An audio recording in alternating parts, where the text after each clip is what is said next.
সে বলছে আমরা 500 টাকার মৌলবী, আমরা 1000 টাকার নাকি মৌলবী। আমগরে 500 টাকা দিলে আমরা ওয়াজ বদলায় ফেলি, আমরা ফতুয়া বদলায় ফেলি। নারীদেরকে বলছে তোমরা এই মোল্লাদের সন্তান পেটে ধারণ করবা না।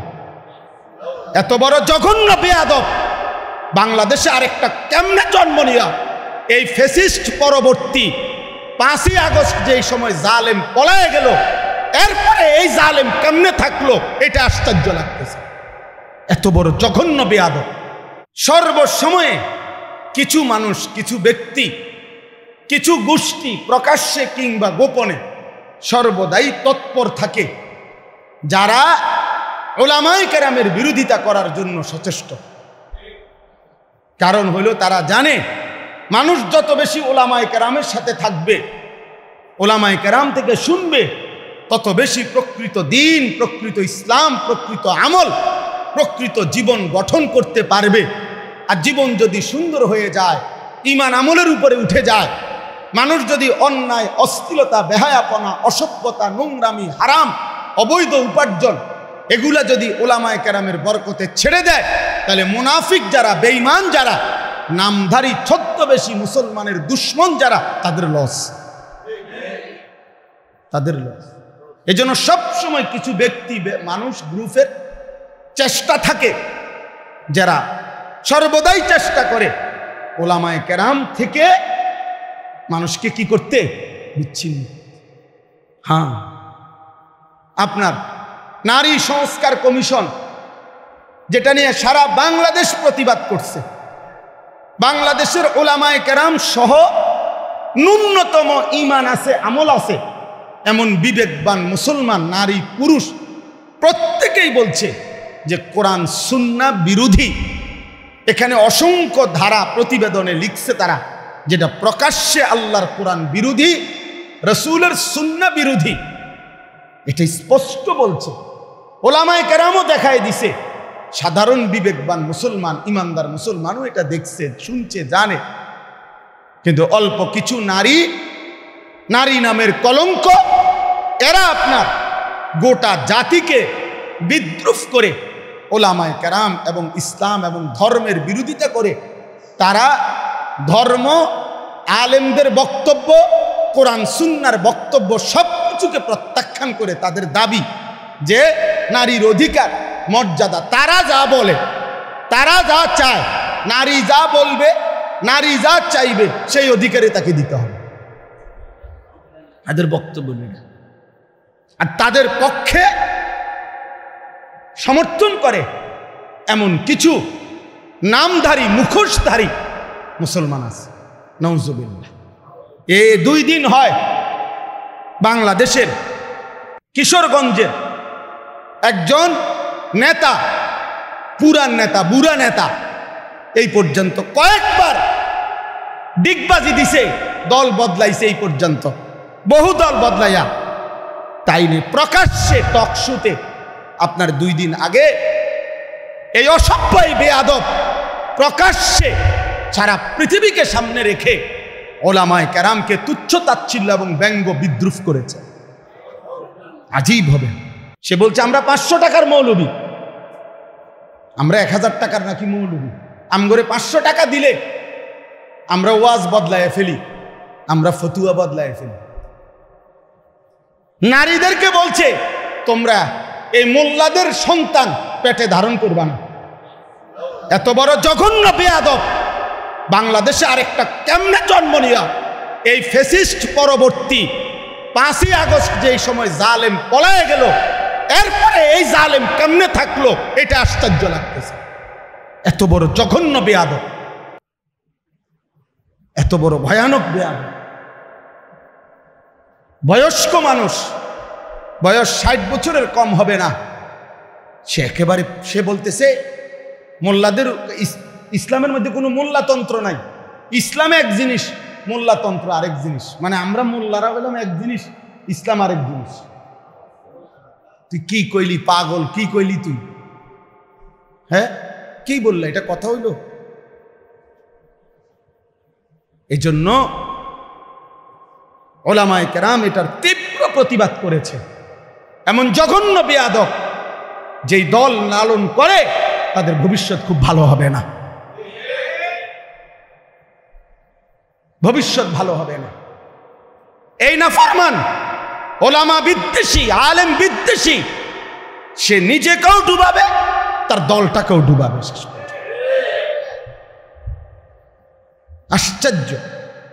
এজন্য ভাইয়া একজন হলেও মনে রাখবেন, উম্মতকে ওলামাদের থেকে, সর্বশ্রেণীর মুসলমানকে, মানুষকে আলেমে দ্বীন থেকে বঞ্চিত করার যেই কোনো ষড়যন্ত্র, যেই কোনো চেষ্টা, এটা আমরা ঘৃণা ভরে প্রত্যাখ্যান করা দরকার। এজন্য আপনাদের কাছে আমার অনুরোধ রইল, ওলামায়ে কেরাম যুগ যুগ ধরে আপনাদের কাছে দ্বীন পেশ করে, আল্লাহর কোরআন পেশ করে, রাসূলের সুন্নাহ পেশ করে। কয় টাকা উপার্জন আপনারা বলেন ইনসাফ করে? একজন মসজিদের ইমাম, একজন মসজিদের মুয়াজ্জিন, একজন মাদ্রাসার উস্তাদ, কয় টাকা উপার্জন তার? সামান্য কয় টাকা দিয়ে দিনের পর দিন। আমার একবার দাউদকান্দিতে এক মসজিদের ইমাম সাহেব, বিশ্বাস করেন কত আমনের মতো বয়সী হবে, বয়স্ক মানুষ, ইমাম সাহেব আমারে জড়ায় ধরা একদিন আমারে বলতেছেন যে হুজুর, আমি আজকে 26 বছর এই মসজিদে ইমামতি করি, অল্প কয়টা বেতন পাই। কয় যে হুজুর, আমি আমার বিবি বাচ্চার কত আবদার জীবনে পূরণ করতে পারি নাই অভাবের কারণে, কাইন্দা দিছে। কয় যে হুজুর, আমার আল্লাহ আমারে, আমি 26 বছর এই মসজিদের খেদমত করি, একই মসজিদে, ছোট একটা মসজিদ। বলতেছে হুজুর, আমার আল্লাহ আমারে, আমার তো দুনিয়ার কোনো স্বপ্ন, বাচ্চাদের আশা আকাঙ্ক্ষা, কত কিছু পূরণ করতে পারি নাই অভাবের কারণে, আমার আল্লাহ আমারে আখিরাতে দিবনি।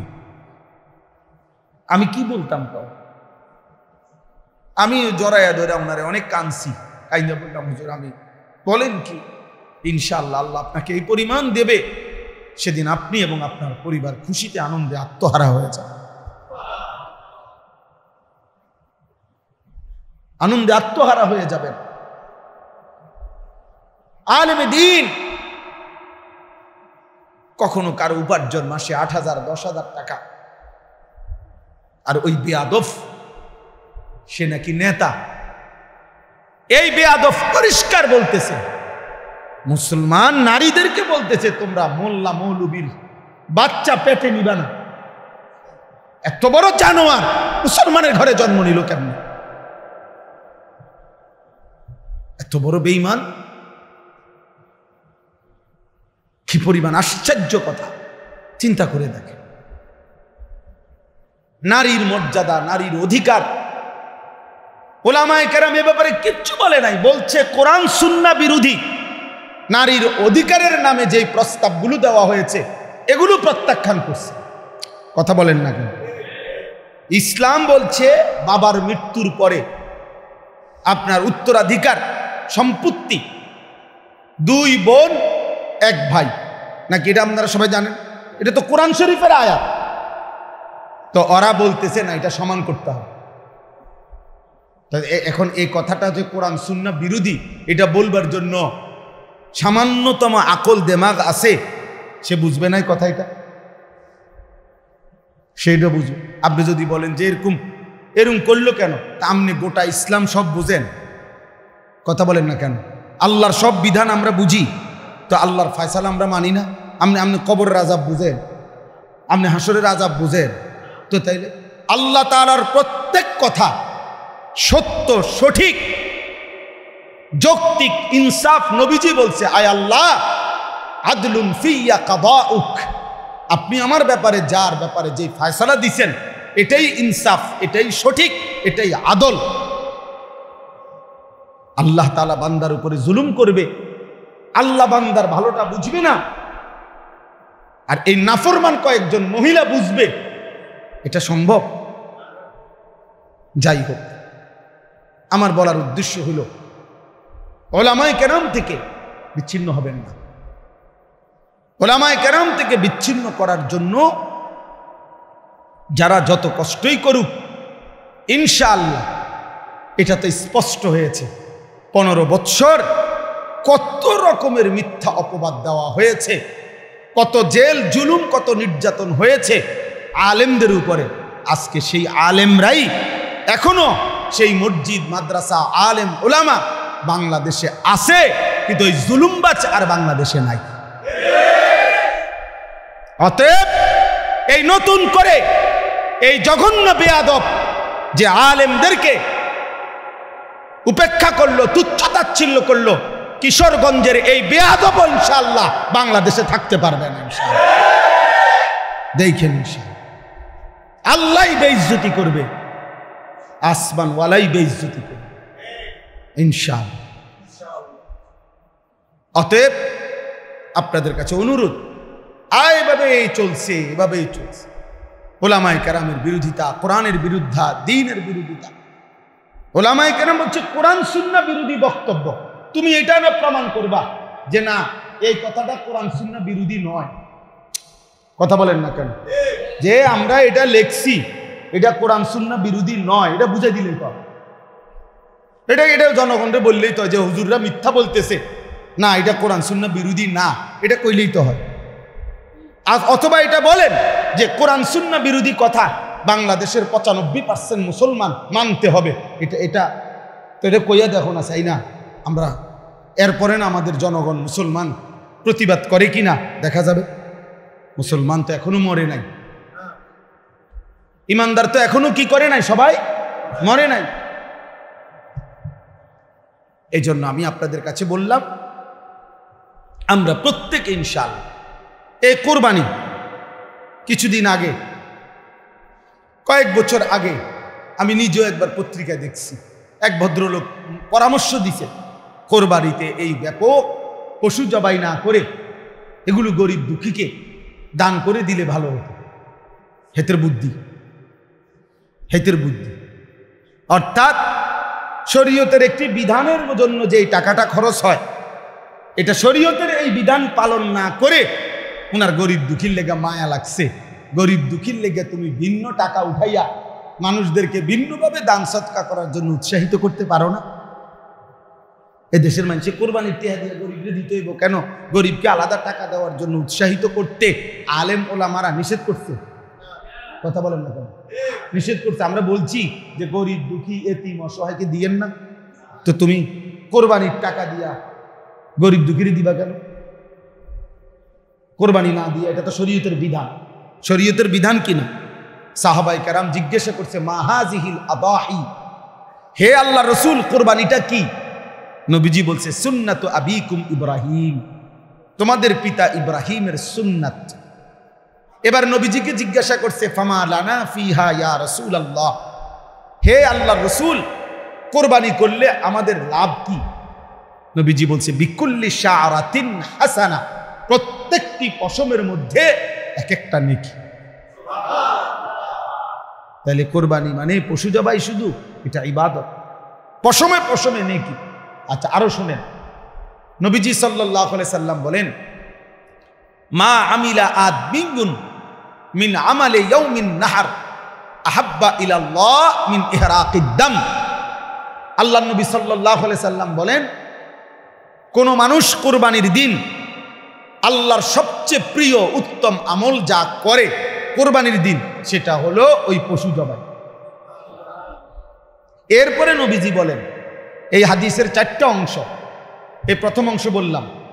দ্বিতীয় অংশ নবীজি বলেন, ইন্নাহু ইয়াতি ইয়াউমাল কিয়ামাতি বিকুরুনিহা ওয়া আশআরিহা ওয়া আজলাফিহা, ওই ব্যক্তি কোরবানি যে করলো, কিয়ামতের দিন সে ওই প্রাণীর শিং, পশম এবং আজলাফ মানে পায়ের যে খুর আছে না, এই খুর, নবীজি বলেন সে শিং, পশম এবং খুরগুলো সহ হাসরের ময়দানে মিজানের পাল্লায় ওজনের জন্য নিয়ে আসবে।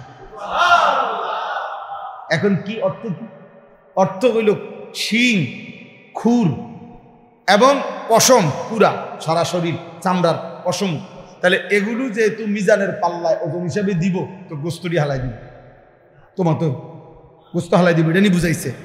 বুঝাইছে মানে শিংটাও বাদ যাবে না, খুরটাও বাদ যাবে না, একটা পশমও কি যাবে না, বাদ যাবে না। পুরো আস্থা তার কোরবানিটা তার মিজানের পাল্লায় উঠানো।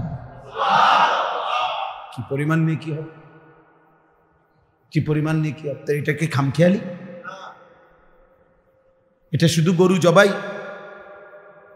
এরপরে 3 নম্বর অংশ, নবীজি সাল্লাল্লাহু আলাইহি সাল্লাম বলেন, ওয়া ইন্নাদ দামা লা ইয়াকাউ মিনাল্লাহি বিমাকানিন ক্বাবলা আন ইয়াকা মিনাল আরদ।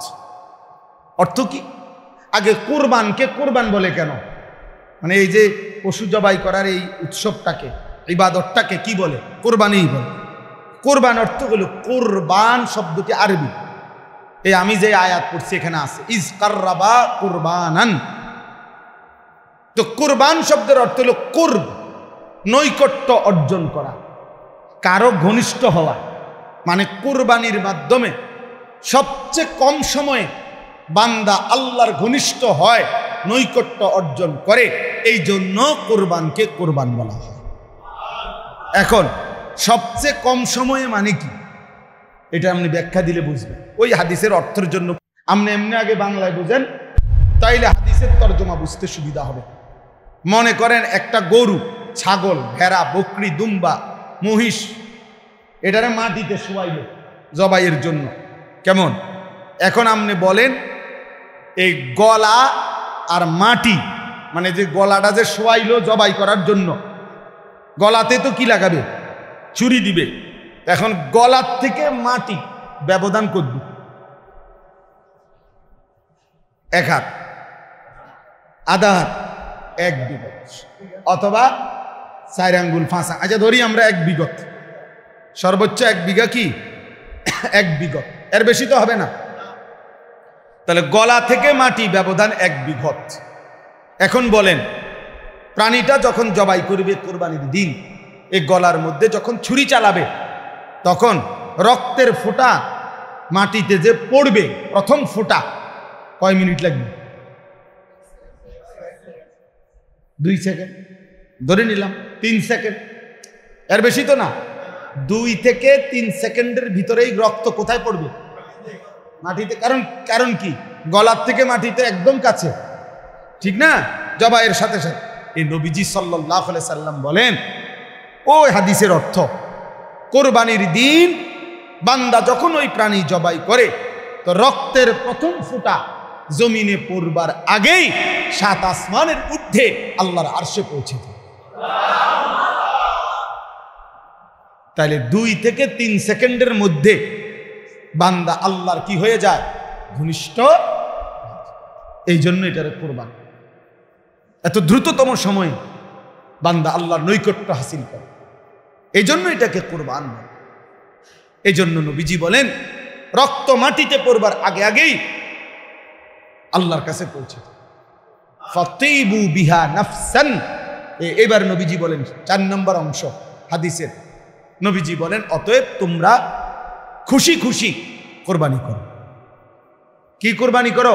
খুশি খুশি দিলে, খুশি খুশি। খুশি কি করুম আর, যা বেশি জন বিরক্ত করো রে, যা দিমু এবার করো। আর কি করার আছে? এটা নি কোরবানি। প্রতি বছর দিয়ে আইতে আসি, হ্যাঁ 10 জনের লগে চলন লাগে, হ্যাঁ মানুষে কি মনে করব, যা দেও। আর কি করার আছে? এটা নি কোরবানি। এই বুঝেন না? যাক, আর এক উছিলায় মাইয়ার শ্বশুর বাড়ির থেকেও কিছু লোক খাওয়ানি বাকি রয়েছে, কথা বাকি, হ্যাঁ দাও, আরেক নাম্বার হয়ে দাও। এ উছিলায় মানুষ 200 খাওয়াই দিলাম, 100 খাওয়াই দিলাম। এটা নিয়ে কোরবানি? এটা ইবাদত। এটা কি? আল্লাহর নবী এই জন্য বলছে খুশি খুশি কোরবানি। এটারে পেরেশানি মনে করো না, বিরক্ত মনে করো না, এটারে ঝামেলা মনে করো না, খুশি খুশি কোরবানি করো, খুশি খুশি কোরবানি করো। অতএব এবার আমার কথার সমাপ্তি। এই আয়াতের মধ্যে আল্লাহ তাআলা বললেন, ওয়াতলু আলাইহিম নাবা আবনাই আদম বিল হক। হে নবী, আপনি আদমের 2 সন্তানের কাছে, আদমের 2 ছেলে হাবিল কাবিল, তাদের ঘটনাটা আমার বান্দাদের কাছে স্পষ্ট করে বলেন। ইজ কাররাবা কুরবানান, যখন তারা 2 ছেলে 2 জন কোরবানি করলো, ফাতুকুব্বিলা মিন আহাদিহিমা ওয়ালাম ইউতাকাব্বাল মিনাল আখার। একজনের কুরবানি কবুল হলো, আরেকজনের কুরবানি কবুল হলো না। ক্বালা লা আকতুলান্নাকা, ওই যে ভাইয়ের কুরবানি কবুল হয় নাই কাবিল, সে তার ভাই হাবিলকে বলল আমি তোকে মেরেই ফেলব, হত্যা করব, আমি নারী চাই, আমি ওই মেয়েকেই বিবাহ করব, প্রয়োজনে তোকে মেরে ফেলব, আমার কোরবানি কবুল না হোক, আমি এত কিছু বুঝি না। এই তখন এই কথাটাই আজকে আমরা এই কয়েকজনের কাছে শেষ এই কথাটা বলার জন্যই করছি। আল্লাহ বলছে ইন্নামা ক্বালা ইন্নামা ইয়াতাকাব্বালুল্লাহু মিনাল মুত্তাকিন, এই কথাটাই শুধু বুঝে। হাবিল তখন বলছে তার ভাই কাবিলকে যে ঠিক আছে ভাই, আমি বুঝছি তুমি আমারে মেরেই ফেলবা, আমি বাঁচব না, তবে আমি জীবন দেওয়ার পূর্ব মুহূর্তে একটা কথা বলে যাই। বলছে কিয়ামত পর্যন্ত মনে রাখবা প্রিয় ভাই আমার, সর্বযুগে সর্বকালে আল্লাহ ইবাদত কবুল করবেন তার, গুনাহ মুক্ত জীবন হবে যার। ইন্নামা ইয়াতাকাব্বালুল্লাহু মিনাল মুত্তাকিন, এটা সেই প্রথম দিন বলে দিছে। তার কোরবানি কবুল হবে যে গুনাহমুক্ত হবে, তার ইবাদত কবুল হবে যে গুনাহমুক্ত হবে। মুত্তাকি, তাকওয়া, তাকওয়া মানে গুনাহমুক্ত জীবন, গুনাহ থেকে বেঁচে থাকা। তাহলে নামাজ কবুল হবে তার, গুনাহমুক্ত জীবন যার। যাকাত কবুল হবে তার, গুনাহমুক্ত জীবন যার। রোজা কবুল হবে তার, গুনাহমুক্ত জীবন যার। হজ কবুল হবে তার, গুনাহমুক্ত জীবন যার। কোরবানি কবুল হবে তার, গুনাহমুক্ত জীবন। গুনাহমুক্ত কোরবানি, গুনাহমুক্ত নামাজ, গুনাহমুক্ত রোজা, গুনাহমুক্ত জিকির, গুনাহমুক্ত দান, গুনাহমুক্ত সাদাকা, গুনাহমুক্ত ইবাদত। সুদের টাকা দিয়া কোরবানি দিবেন, হবে না। ঘুষের টাকা দিয়া কোরবানি দিবেন, হবে না। কিস্তির টাকা দিয়া কোরবানি দিবেন, হবে না। লোনের টাকা দিয়া কোরবানি দিবেন, হবে না। 2 নম্বরই পয়সা কামাইয়া ওজনে কম দিয়া মিথ্যা বলিয়া মাল হইল 6 নম্বর, কইয়া লাইছেন 1 নম্বর। হ্যাঁ, বুঝেন নাই কথা? যত রকমের 900 ধোঁকা প্রতারণা করে উপার্জিত যে সম্পদ, এটা তো হারাম। ওই হারাম সম্পদ দিয়া অবৈধ রোজগার দিয়ে কোরবানি দিবেন, গোশত খাওয়া হবে, কোরবানি হবে, কোরবানি হবে না। সিদ্ধ হবে, আরশে যাবে না। ফেসবুকে আসবে, ইউটিউবে আসবে, মাগার আরশে আজিমে যাবে, আরশে আজিমে যাবে। ইন্নামা ইয়াতাকাব্বালুল্লাহু মিনাল মুত্তাকিন। তাকওয়া জরুরি, তাকওয়া জরুরি। গুনাহমুক্ত জীবন, গুনাহ থেকে বেঁচে থাকা, হারাম থেকে বেঁচে থাকা, আল্লাহর নাফরমানি থেকে বেঁচে থাকা। অতএব আপনাদের কাছে প্রথম যে কথাটা বললাম, এই সবগুলো কথা এবার একসাথ করেন। 1 নম্বর কথা বলছি নিজের ব্যক্তির সংশোধন, আখলাকের সংশোধন, ইসলাহ, এটা জরুরি। এটা কি ভাই? জরুরি। জীবন সুন্দর করা জরুরি, জীবন সুন্দরের জন্য মেহনত করা জরুরি।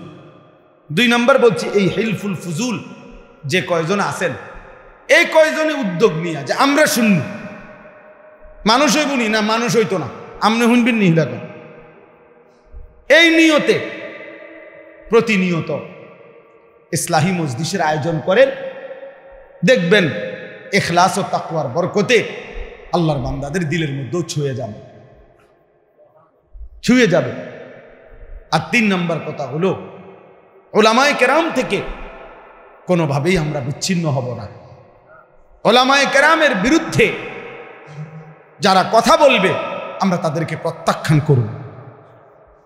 4 নম্বর কথা হলো কোরবানি সহ নামাজ, রোজা, কোরবানি, হজ, সমস্ত ইবাদত, দান, সাদাকা, জিকির, তেলাওয়াত, সমস্ত ইবাদতের ক্ষেত্রে গুনাহমুক্ত থাকা, গুনাহ থেকে বেঁচে থাকা, এটা বাধ্যতা। এটার দিকে নজর রাখা। আল্লাহ আমাদের প্রত্যেককে তৌফিক দান করেন। আল্লাহ তাআলা আজকের এই মজলিসকে কবুল করে নেন। আল্লাহ তাআলা আগামী দিনও এই মজলিসকে চালু রাখবার তৌফিক দান করেন। আলহামদুলিল্লাহি রাব্বিল আলামিন। আল্লাহুম্মা আনতাস সালাম ওয়া মিনকাস সালাম তাবারাকতা ইয়া যাল জালালি ওয়াল ইকরাম ইয়া আরহামার রাহিমিন ইয়া আরহামার রাহিমিন ইয়া আরহামার রাহিমিন রব্বানা যালামনা আনফুসানা ওয়া ইল্লাম তাগফির লানা ওয়া তারহামনা লানাকুনান্না মিনাল খাসিরিন রব্বানা আতিনা ফিদ দুনিয়া হাসানা ওয়া ফিল আখিরাতি হাসানা ওয়া কিনা আযাবান নার রব্বিরহামহুমা কামা রব্বায়ানি সগীরা রব্বানা হাব লানা মিন আজওয়াজিনা ওয়া যুররিয়াতিনা কুররাতা আ'য়ুন ওয়াজআলনা লিল মুত্তাকিনা ইমামা। মাওলায়ে করিম আপনি মাফ করে দেন, রব্বে করিম আপনি মাফ করে দেন। মেহেরবান মাওলা, আপনার ঘরেই লম্বা সময় বসেছিলাম, এতটা সময় ধরে আপনি আপনার ঘরেই জায়গা দিয়েছেন, এখন গুনাহ মাফ না করে কেমনে বের করে দিবেন?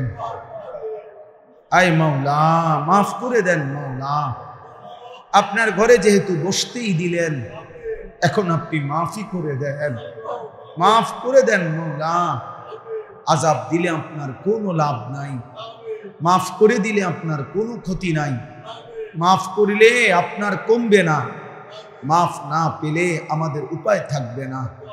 আয় করিম আপনি মাফ করে দেন, আয় রহমান আপনি মাফ করে দেন, আয় রহিম আপনি মাফ করে দেন, আয় গফফার আপনি মাফ করে দেন, আয় গফুর আপনি মাফ করে দেন, আয় মাওলা আপনি মাফ করে দেন। পেছনের সব গুনাহ মাফ করে দেন, আগামী জিন্দেগি আপনি সুন্দর করে দেন, ঈমান আমলের দৌলত দেন, ইজ্জত আফিয়ত দেন, তাকওয়া তহারত দেন, গুনাহ মুক্ত জীবন দান করেন, আপনার গোলামি করার তৌফিক দান করেন, জীবনটা সুন্দর করবার তৌফিক দান করেন, চুল চেহারা আখলাক আমল সুন্দর করে দেন। আল্লাহ কিশোর যুবক ছেলেগুলোকে বদলে দেন, কিশোর যুবক ছেলেগুলোকে বদলে দেন, কিশোর যুবক ছেলেগুলোকে বদলে দেন। আল্লাহ এদের চেহারা সুন্দর করে দেন, এদের চুল মুসলমানের মতো স্বাভাবিক বানিয়ে দেন, এদের আখলাক সুন্দর করে দেন। আল্লাহ সেজদাওয়ালা কপাল বানিয়ে দেন, কাঁদনেওয়ালা চোখ বানিয়ে দেন, জিকিরওয়ালা জবান বানিয়ে দেন, মোহব্বতওয়ালা দিল বানিয়ে দেন, সুন্নতওয়ালা জীবন বানিয়ে দেন, বন্দিগিওয়ালা জীবন বানিয়ে দেন। আয় আল্লাহ আপনি মাফ করে দেন, সমস্ত কবরবাসীদেরকে মাফ করে দেন, কিয়ামত পর্যন্ত কবরের আযাব মাফ করে দেন, কবরগুলোকে জান্নাতের টুকরা বানিয়ে দেন, আপনার নূরে রহমত দ্বারা ভরপুর করে দেন, অসুস্থ বিমারি যারা শিফা করে দেন, কামাই রুজিতে হালাল বরকত দান করেন, চাকরি ব্যবসা ক্ষেত খামার সব কিছুতে বরকত দান করেন, প্রবাসী বিদেশের জমিনে যারা সহি সালামতে নিরাপদে রাখেন মাওলা, আল্লাহ প্রত্যেকের নেক মাকসাদ পূরণ করে দেন, এই মসজিদখানা কবুল করে নেন। আল্লাহ মসজিদের সমস্ত খিদমাত আপনি কবুল করে নেন, ইমাম খতিব মুয়াজ্জিন খাদেম কমিটি মুসল্লি সবাইকে কবুল করে নেন। আল্লাহ আপনি দয়া করেন, হিলফুল ফুজুল এই পরিষদ আপনি কবুল করে নেন। আল্লাহ তাদেরকে আরো ভালো কাজ করার তৌফিক দান করেন, প্রতিনিয়ত এই ইসলাহি মজলিস চালু করবার তৌফিক দান করেন, আপনি হিম্মত দান করেন, আপনি ইস্তেকামত দান করেন, আপনি শক্তি সাহস দান করেন। আয় আল্লাহ আমার দেশকে নিরাপদ করে দেন, আমার দেশকে নিরাপদ করে দেন, আমার দেশকে নিরাপদ করে দেন। প্রতিটা মানুষের জান মাল ইজ্জত আব্রু আপনি হেফাজত করেন, মা বোনদেরকে পর্দা পুশিদা দান করেন, আবেদা সালেহা মা ফাতেমা রাবেয়া বসরিয়ার মতো বানিয়ে দেন। আল্লাহ আপনার ঘরে যারা ছুটে ছুটে যাচ্ছে, আল্লাহ হাজি সাহেবানদেরকে আপনি কবুল করে নেন। আমরাও যেতে চাচ্ছি মাওলা, আপনি তৌফিক দিয়েন, আপনি তৌফিক দিয়েন, আপনি বঞ্চিত কইরেন না। আল্লাহ আমার এই বাবা ভাই সকলকে কাবার কালো গিলাফ দেখতে দিয়েন, মদিনার সবুজ গম্বুজ দেখতে দিয়েন। আল্লাহ আপনার ঘর না দেখিয়ে কবরে নিয়েন না মাওলা, মদিনার বন্ধুর রওজা না দেখাইয়া কবরে নিয়েন না মাওলা। আয় আল্লাহ সারা পৃথিবীর মজলুম মুসলমানকে বিজয় দান করেন, গাজা ফিলিস্তিনের মুসলমানকে বিজয় দেন। পাকিস্তানের মতো একটা বিজয় ফিলিস্তিনকেও দেন মাওলা। আয় আল্লাহ, মোদিকে আপনি বেইজ্জতি করেছেন, নেতানিয়াহুকে আপনি ধ্বংস করে দেন, আপনি ধ্বংস করে দেন, আপনি ধ্বংস করে দেন। আয় আল্লাহ, এদেশে ইসলামকে কায়েম করে দেন, ওলামাদের ইজ্জতকে কায়েম করে দেন। ওলামায়ে কেরামের বিরুদ্ধাচরণ যারা করেছে আপনি তাদেরকে বেইজ্জতি করে দেন, আপনি তাদেরকে বেইজ্জতি করে দেন।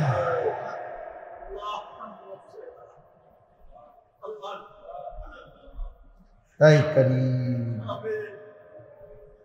এই করিম,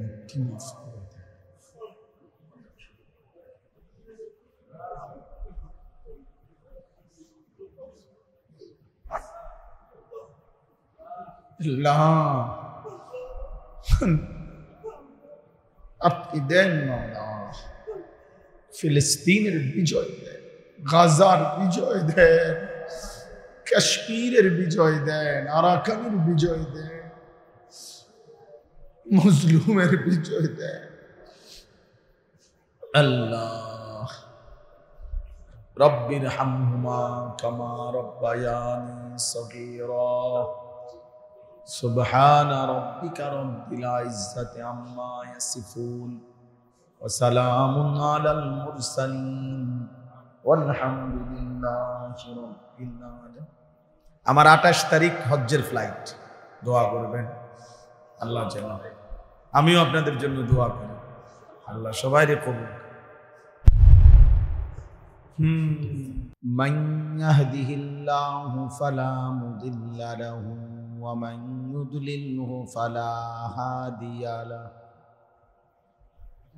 ওয়া নাশহাদু আল্লা ইলাহা ইল্লাল্লাহু ওয়াহদাহু লা শারীকা লাহু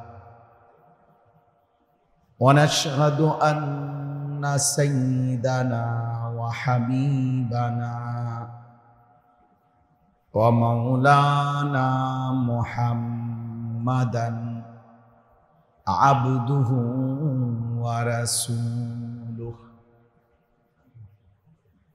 আম্মা বা'দ,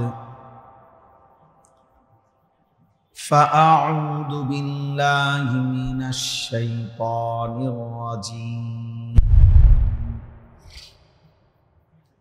بسم الله الرحمن الرحيم. واتل عليهم نبأ ابني آدم بالحق إذ قربا قربانا فتقبل من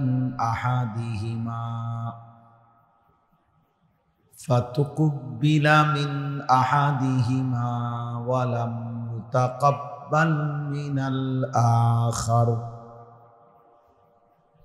قال لأقتلنك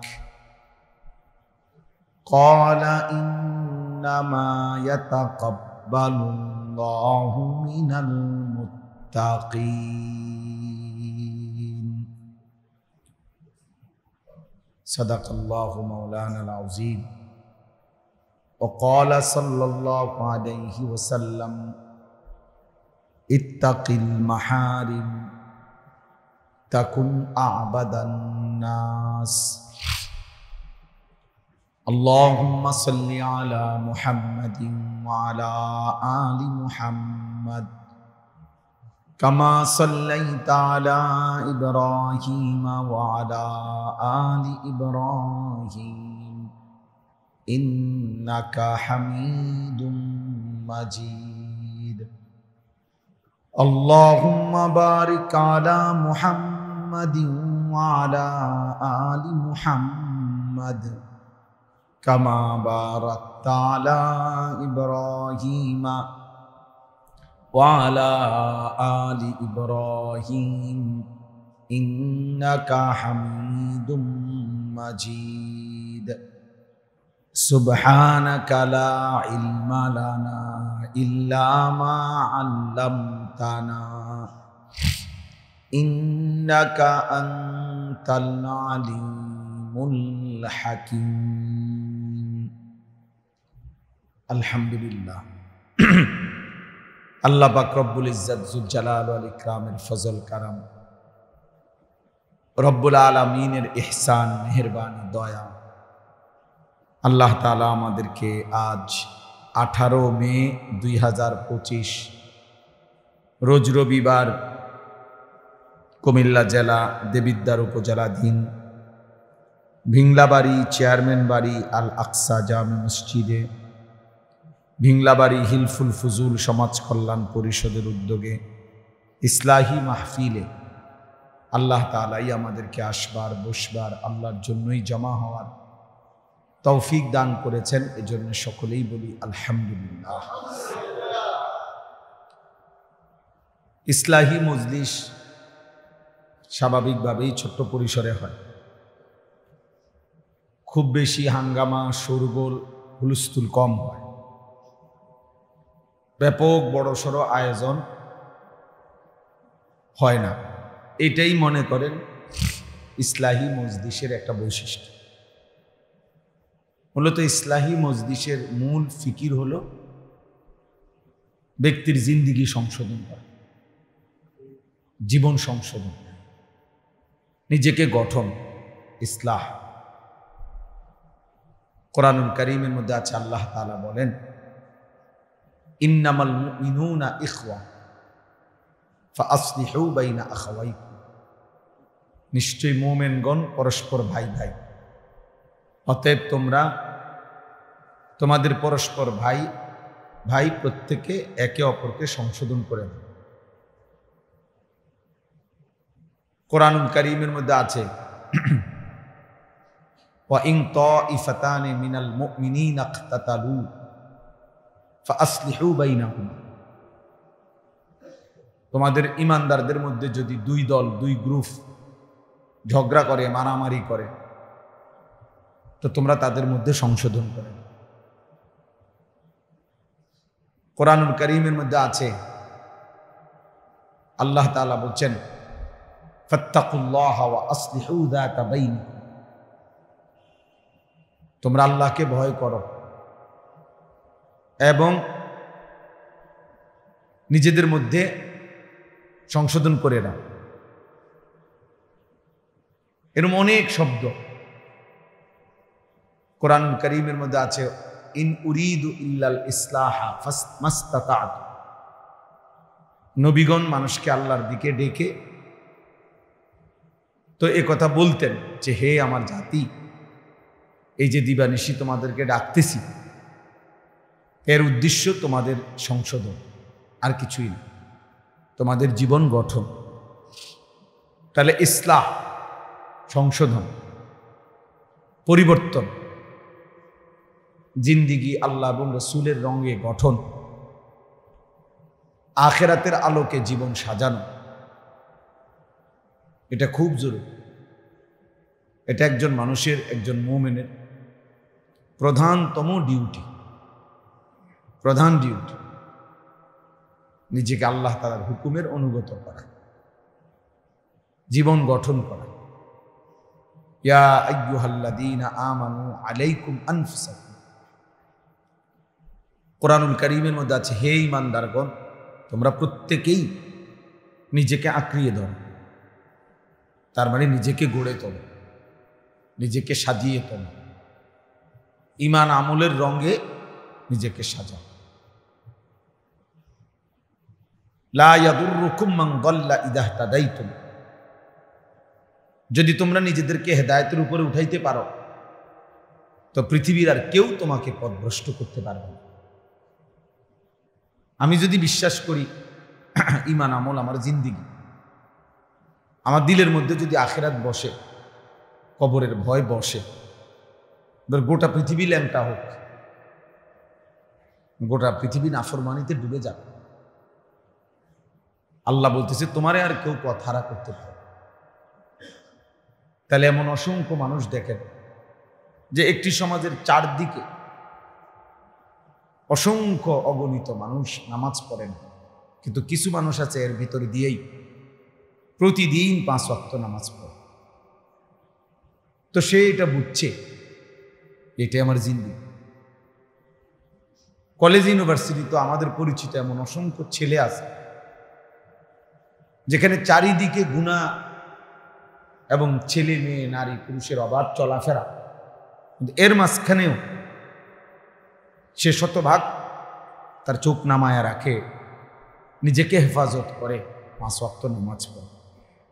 আলহামদুলিল্লাহ, এরকম অসংখ্য ছেলে আমাদের পরিচিত আছে। তাহলে কারো দিলের মধ্যে যখন আখিরাত ঢুকে যায় তো চারিদিকের সকলের নাফরমানিও তাকে আর প্রভাবিত করতে পারে। এমন অসংখ্য মানুষ আছে যাদের চারিদিকের সব ঘরে টেলিভিশন চলে, কিন্তু 40 বছর 30 বছর 50 বছরে তার ঘরে তার বিবি বাচ্চা এবং সে তারা কোনোদিন টেলিভিশন দেখে না, এমন নাই। আলহামদুলিল্লাহ। এই জন্য আল্লাহ তাআলা বলছে আলাইকুম আনফুসাকুম, নিজেকে আঁকড়িয়ে ধরো, নিজেকে গড়ে তোলো, নিজেকে সাজাও, তাহলে গোটা পৃথিবী মিলে কেউ আর তোমাকে পথভ্রষ্ট করতে পারবে, কেউ না। হযরত মাওলানা তারেক জামিল সাহেব, পৃথিবী বিখ্যাত মুবাল্লিগ, দাঈ, তো উনি বলেন যে আমি আমার দীর্ঘ 30-35 বছরের জীবনে গোটা ইউরোপ আমেরিকা সহ সমস্ত দেশে, এমনকি এক এক দেশের প্রতিটা স্টেটে প্রদেশে আমি সফর করছি, দিনকে দিন, বছরকে বছর, রাতকে রাত। কিন্তু উনি বলেন যে আমি আল্লাহকে সাক্ষী রেখে বলতে পারি, আমার এই নজর এই দীর্ঘ 25 বছর 30 বছরের জীবনে ইচ্ছা করে কোনো বিভিন্ন নারীর দিকে তাকায়, অথচ যেখানে উলঙ্গপনা, বেহায়াপনা স্বাভাবিক, যেখানে পর্দা কিংবা ঢেকে ঢুকে চলা অস্বাভাবিক, সেইখানে ওইখানের ব্যাপারে উনি বলতেছে ওইখানে থাকার চলার পরেও, যাওয়ার পরেও আমি আমার নজর হেফাজত করছি। তাইলে এই জন্য বললাম, আল্লাহ তাআলা বললেন আলাইকুম আনফুসাকুম, নিজেকে গঠন করো। আমরা কিতাবে পড়ছি একজন নওজোয়ান তাগড়া যুবক মুসলিম মুজাহিদকে খ্রিস্টান সৈন্যবাহিনী গ্রেফতার করছে। তো গ্রেফতার করার পরে উনি অনেক বেশি সুন্দর, সুঠাম, চমৎকার দেহ ছিলেন। তো খ্রিস্টান সেনাপতি ওই যুবক মুজাহিদকে দেখে আকৃষ্ট হয়েছেন, নিজের মেয়েকে এই ছেলের কাছে বিবাহ দিবেন এরকম ভাবছেন। তো চিন্তা করছে আগে তাকে যে কোনো প্রলোভনে খ্রিস্টান বানাই, চেষ্টা করি, তারপরে তার কাছে মেয়ে বিয়ে দিই। তো বহুভাবে ওনাকে প্রলোভন দিছে, হুমকি ধমকি দিছে, উনি কোনোভাবেই মাথা নোয়ায় না, শেষ পর্যন্ত বন্দি করছে। আমরা উর্দু কিতাবে পড়ছি ওই যুবক মুজাহিদ এবার ওনার কামরার মধ্যে ওই সেনাপতি তার সুন্দরী মেয়েকে একাকী দিয়ে দিছে, আর বলছে তুমি তোমার রূপ যৌবন দিয়ে যে কোনোভাবে তাকে গুনাহে বাধ্য করবা। তো 3 দিন ওই মেয়ে ওই ঘরে ছিল। 3 দিন পরে সে বের হয়ে তার বাবাকে বলছে যে হে বাবা, নিশ্চিত ইন্নাহু হাজারুন আম শাজারুন, এই যুবক নিশ্চিত হয় পাথর নয়তো কোনো গাছ, সে আসলে কোনো মানুষ না, মানুষের কোনো অস্তিত্ব, প্রাণ, অনুভূতি তার মধ্যে নেই। লা ইয়ালতাফিতু ইলাইয়া মাররাত, সে তো আমার দিকে একবারের জন্য চোখটা তুলেও তাকায় না। আমি আমার সব চেষ্টা করছি, হয় না। তাইলে আলাইকুম আনফুসাকুম, নিজেকে মজবুত করা অনেক বড় নিয়ামত, কষ্টসাধ্য কাজ। কষ্টসাধ্য কাজ, কিন্তু সম্ভব। সম্ভব, আল্লাহর দয়া হলে সম্ভব।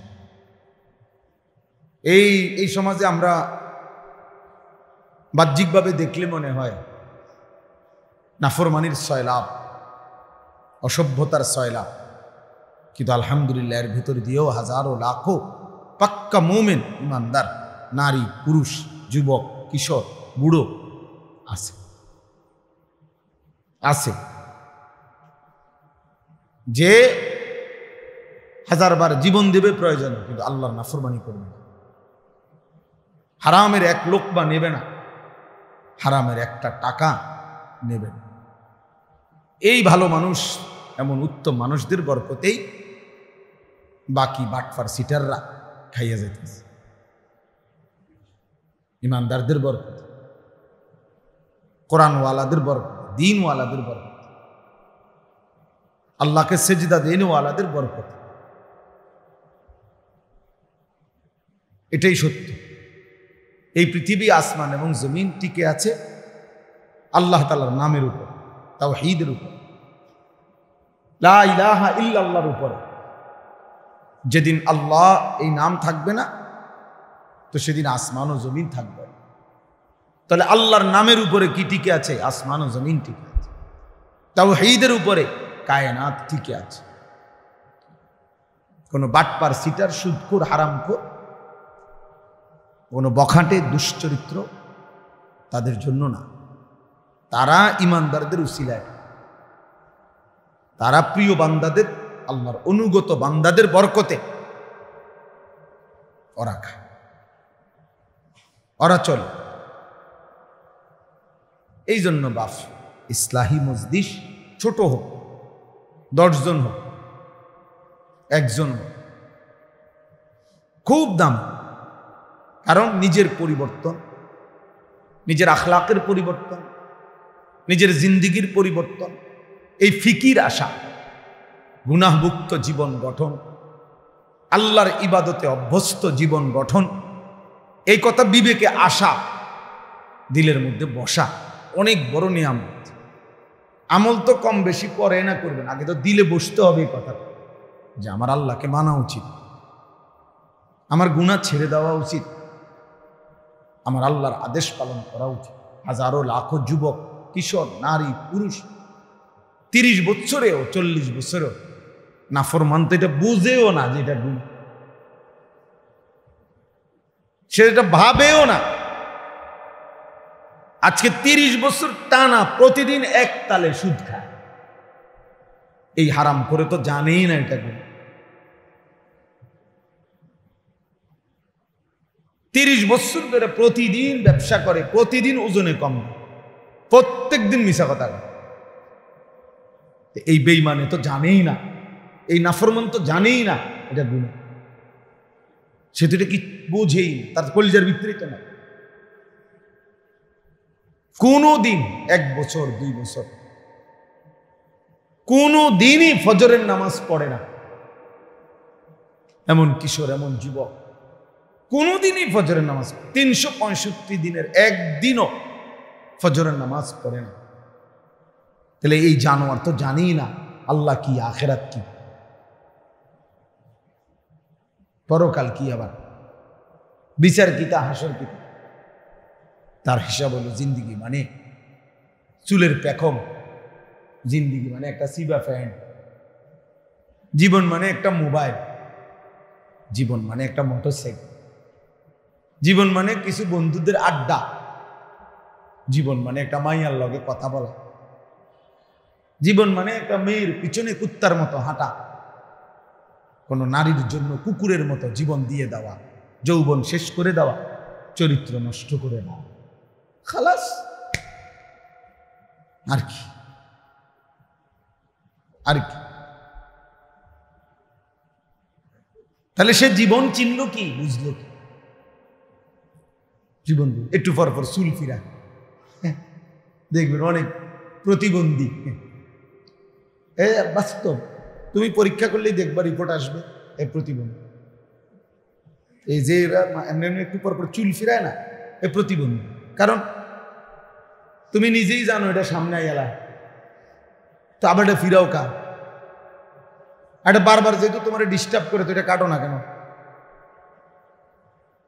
একটা যুক্তি তো থাকবে যে আমি একটা জিনিস আমার বারবার ফেরেশান বিরক্ত লাগতেছে, আমি এটা সরামু না।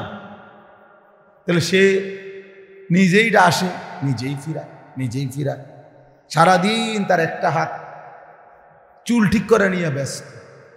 এটা অসুস্থ না? এটা প্রতিবন্ধী না? তার সিরা মানসিক সমস্যা তার। পৃথিবীর কেউ বেটা, কম করে বলি বেটা, গোটা পৃথিবীর কেউ কোনোদিন, কোনো বেঈমানে কোনোদিন বলে নাই যে পুরুষের মাথার চুলের মধ্যে সৌন্দর্যের কিছু আছে আলাদা, বা এটা নিয়ে আলাদা সৌন্দর্যের কোনো পেরেশানি পৃথিবীতে নেই। কোনো পাগলও বলে নাই, কোনো বেঈমানে বলে না। তোমরে কিছু বেঈমানে হয়তো ভুল বুঝাইছে।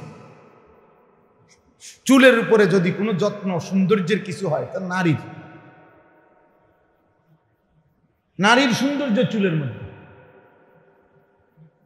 পুরুষ চুল নিয়ে ব্যস্ত থাকবে, এটা এক ধরনের মেয়েলি স্বভাব ছাড়া, বেডিত্বের স্বভাব ছাড়া আর কিচ্ছু হইতো। এটা এক ধরনের কাপুরুষ, যে লজ্জিত পুরুষ হওয়া নিয়ে, যে শরম পাইতেছে যে আমি যে বেডই, এই জন্য আমি একটু লজ্জিত, অনুতপ্ত। আমি যদি মেয়ে হতাম আর মেয়েদের মতো সারাক্ষণ চুল নিয়ে ব্যস্ত থাকতাম, কত না ভালো হতো। নাই তো বলেন কি কারণ থাকতে পারে এটার পিছনে? একটা ছেলেকে কেন, পুরুষকে কেন চুল নিয়ে এত ব্যস্ত বানাই দিল? আফসোসের ব্যাপার, আশ্চর্যের ব্যাপার পৃথিবীতে। এই জন্য বললাম আলাইকুম আনফুসাকুম। ইসলাহি মজলিসের মূল ফিকিরের নিজের সংশোধন, জিন্দিগির সংশোধন, জীবনকে সুন্দর করা, এটা খুব ভালো, খুব ভালো উদ্যোগ। এক মানুষের সবচেয়ে বড় কল্যাণ, মনে রাখবেন, মানব কল্যাণ দুই ধরনের হয়। এক হলো সেবামূলক কিছু কাজ করা। কারো বাড়িতে টিউবওয়েল বসাই দিছেন, কারো টিনের চাল দিয়া দিছেন, কারো ঘর বাইন্দা দিছেন, হ্যাঁ, মেয়েটার বিধবা, মেয়ে বিবাহের ব্যবস্থা করে দিছেন। মাশাআল্লাহ, ভালো কাজ এগুলো। বন্যা, ঝড়, ঘূর্ণিঝড়, জলোচ্ছ্বাসে সহযোগিতা করছেন, উত্তম কাজ, মানব সেবা। কিন্তু আরেকটা মানব সেবা হলো, মানব কল্যাণ হলো ওই মানুষটাকে আল্লাহমুখী করে দেওয়া, আখিরাতমুখী করে দেওয়া। ওই মানুষটার জিন্দিগি চেঞ্জ করে, ইউটার্ন করে তাকে আল্লাহ রসুল আখিরাত পরকালের দিকে ফিরাইয়া দেওয়া। আল্লাহ কসম, কোরআন বলে এটা হচ্ছে মানবতার সবচেয়ে বড় কল্যাণ। মানুষের সবচেয়ে বড় কল্যাণ হলো তাকে তার রব চিনায়া দেওয়া, তাকে তার গন্তব্য চিনায়া দেওয়া, তাকে তার মালিক চিনায়া দেওয়া, তাকে আল্লাহর সাথে জুড়ে দেওয়া, তাকে নামাজের সাথে বেঁধে দেওয়া, তার ঈমানের দৌলত দান করা। এজন্য আল্লাহর নবী সাল্লাল্লাহু আলাইহি ওয়াসাল্লাম বলছেন, ওয়া ইন্নী আখিযুন বিহুজাজি, আমি চেয়েছি, নবীজি বলেন, আমি চেয়েছি কোমরে জড়াইয়া ধইরা হলেও আমার এক এক উম্মতকে জাহান্নাম থেকে বাঁচাতে। কোমরে জড়াইয়া ধরে হলো, অর্থাৎ হাত ধরলে মানুষ অনেক সময় ছুটে যায়, কাঁধে হাত দিলে মানুষ অনেক সময় ছাইরা লাগে, কিন্তু কোমরে যদি কাউরে আঞ্জা করে শক্ত করে ধরে, এই বাঁধন ছুটাইতে কষ্ট। যেন নবীজি বলেন, আমি চেয়েছি আমার এক এক উম্মতকে কোমরে জড়িয়ে ধরে হলেও জাহান্নামের আগুন থেকে বাঁচাতে। এই ফিকির, এইটা হলো বড় ফিকির। প্রতিটা মানুষকে নেক কাজের আদেশ করা, গুনাহের কাছ থেকে ফিরিয়ে রাখার চেষ্টা করা, বাফ, এটা মানবতার বড় কল্যাণ, এটা বড় কল্যাণ। তারে আমি 3 বেলা খাওয়াইলাম, অথচ সে আল্লাহকে সিজদা দেয় না। এটা বড় কল্যাণ না। হ্যাঁ, এটাও কল্যাণ, তার ভালো, তার খাওয়াই আমি। কিন্তু মানবতার, মানুষের সবচেয়ে বড় কল্যাণ হলো মানুষকে তার মালিকের সাথে জুড়ে দাও, জুড়ে দাও। এই জন্য কিতাবে আছে, নবী সাল্লাল্লাহু আলাইহি ওয়াসাল্লাম বলছেন, লাল্লাহু আশাদ্দু ফারাহান বিতাওবাতি আবদিহি, আল্লাহ তাআলা সবচেয়ে বেশি খুশি হয় বান্দা যখন তওবা করে গুনাহ ছেড়ে দিয়ে আল্লাহর কাছে ফিরে আসে। আর হাদিসে আছে, নবীজি বলেন, কোন বান্দা যখন গুনাহ ছেড়ে দেয়, নাফরমানি ছেড়ে দেয়, তওবা করে আল্লাহর কাছে ফিরে আসে, সেজদা দেয়, গোলামি করে, আল্লাহর নাফরমানি ত্যাগ করে, খোদার কসম নবী বলে, আল্লাহ তখন ফেরেশতাদেরকে বলে, আমার আসমান সাজিয়ে দাও, জান্নাত সাজিয়ে দাও। তো ফেরেশতারা আসমান সাজায়, জান্নাত সাজায়, আর বলে, আল্লাহ আসমান কেন সাজাইলেন, জান্নাত কেন সাজাইলেন? তো আল্লাহ তাআলা বলে, আসলাহাল আবদু মাওলাহু। আল্লাহ তখন বলে, শুনো ফেরেশতারা, আজকে এক গোলাম যে তার মনিব থেকে বহুদিন যাবৎ ভাইগে গেছিল, পলায়ন করছিল, আজকে সেই ভেগে যাওয়া পলায়নকৃত গোলাম তার মনিবের সাথে সম্পর্ক ঠিক করে নিয়েছে। আমার এক গোলাম বহুদিন আমারে সেজদা দেয় নাই, আমার হুকুম মানে নাই, আমার নাফরমানির উপরে ডুবা ছিল, ওই আমার থেকে দূরে সরে গেছিল। আজকে আমার সেই গোলাম, আমার সেই বান্দা, আমার থেকে যে ভেগে গেছিল, আমার ভেগে যাওয়া বান্দা আমি মালিকের সাথে তওবা করে সম্পর্ক ঠিক করে নিয়েছি। আমি এই খুশিতে আসমান সাজিয়ে দিলাম, জান্নাত সাজিয়ে দিলাম। তাইলে আল্লাহ তাআলা সবচেয়ে বেশি খুশি হয় বান্দা যখন আল্লাহর দিকে ফিরে আসে। এজন্য হাদিসে আছে, আল্লাহর নবী সাল্লাল্লাহু আলাইহি ওয়াসাল্লাম বলেন, আকরাবু মা ইয়াকুনুল আবদু মির রাব্বিহি ওয়া হুয়া সাজিদ।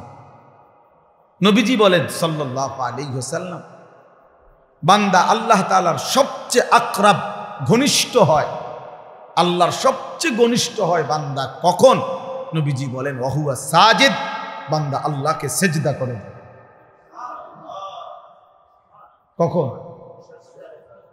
ওয়া হুয়া সাজিদ, যখন সে সেজদা। আমার শায়েখ আল্লামা মুফতি মুশতাকুর নবী সাহেব বলে, আল্লাহ যখন, বান্দা যখন আল্লাহকে সেজদা করে, তো আল্লাহ মহব্বতে ওই বান্দার মাথায়, পিঠে হাত বুলায় দেয়, আদর করে দেয়, আদর করে দেয়। আল্লাহ যেন বলে, বান্দা আমারে সেজদা দিলা, যাও বান্দা, খুশি হলাম, খুশি হলাম। এজন্য নামাজ যার কপালে জোটে না, তার কপালের উপরে লানত, যার কপালে সেজদা নেই। থু তো তোর কপালে, থু তোর কপালে, লানত তোর কপালে, লানত তোর কপালে। সেজদা জোটে না, তোরে আল্লাহ বানাইলই কেন? যার কপালে সেজদাই জোটে। এমন বলবেন যে আপনি হুজুর লানত দিলেন। হ বেটা, আল্লাহ লানত দিছে। ওয়া ইন্না আলাইকা লানাতা ইলা ইয়াউমিদ্দিন। কোরআন শরীফে আল্লাহ বলছে, ইবলিস তুই আমারে সেজদা দিলি না, আজকের থেকে নিয়ে কিয়ামত পর্যন্ত তোর উপরে আমি আল্লাহর লানত। কোরআন শরীফের আয়াত। তাহলে ইবলিসের উপরে আল্লাহ এই লানতটা কেন দিছে? কথা বলেন না কেন? সেজদা না করার কারণে তো কি দিছে? কয়দিনের লানত? একবার, একদিনের লানত, কিয়ামত পর্যন্ত। তাইলে একটি সেজদা না দিলে যদি কিয়ামত পর্যন্ত লানত দেয়, একদিনে 5 ওয়াক্ত নামাজে এক নাফরমান কতগুলো সেজদা ছুটে গেছে। ফজরের নামাজের 4 রাকাত নামাজে 8টা সেজদা, জোহরের যদি 10 রাকাতও ধরি 20টা সেজদা, আসরের যদি 4 রাকাতও ধরি 8টা সেজদা, মাগরিবের যদি 5 রাকাতও ধরি 10টা সেজদা। এশার নামাজের যদি 9 রাকাতও ধরি 18টা সেজদা, একদিনে তোর কয়টা সেজদা ছুটে গেল? তুমি কি পরিমাণ লানতের যোগ্য হবে, তুমি কি পরিমাণ অভিশপ্ত হবে। আল্লাহ আমাদেরকে বুঝ দান করে। এই জন্য প্রিয় ভাই বাবা, আমি এই জন্য প্রথমেই বলে নিলাম, 10 জন হোক, 5 জন হোক, 50 জন হোক, এটা কোনো কথা না। এক আল্লাহর বান্দার ফিকিরও বলা দরকার, একজনের জন্য আল্লাহর কথা শোনানো দরকার, ইসলাহ দরকার, সংশোধন দরকার। এই বলতে বলতে শুনতে শুনতে বারবার বলতে বলতে বলতে বলতে ঠিক কখন কার পরিবর্তন হবে, ঠিক কখন কোন দিন কে বদলে যাবে, সেটা মূলত আল্লাহর ফয়সালা। আমাদের দায়িত্ব বলতে থাকা, শুনতে থাকা, আয়োজন করতে থাকা। মূলত ফয়সালা হেদায়েত কে দিবে? এতদিন ধরে ওয়াজ করি, কোন মানুষ তো ভালো হয় না। না, মানুষ সবাই ভালোই যাইতে হইবে এটা জরুরি না, আমার বলা জরুরি। হুজুরে যেমন 10 বছর ধরে মাহফিল করি, কই মানুষের তো কোনো পরিবর্তন দেখি না, এই জন্য আর মাহফিল করতাম না। তো আর মাহফিল না করলে 10 বছর, এবার যেহেতু 10 বছর করেও দেখছেন ভালো হয় না, তো না করলে 10 বছর তো ভালো হয়ে যাব, এখন ভালো হয়ে যাব।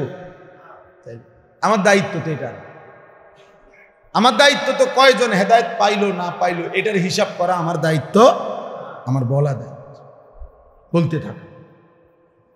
এই জন্য আপনারা রাসেল ভাই সহ আমারে বলছে, আমি ডেট দিছি, বাকিরাও আমি হয়তো সবাইকে চেহারা তো চিনি আলহামদুলিল্লাহ।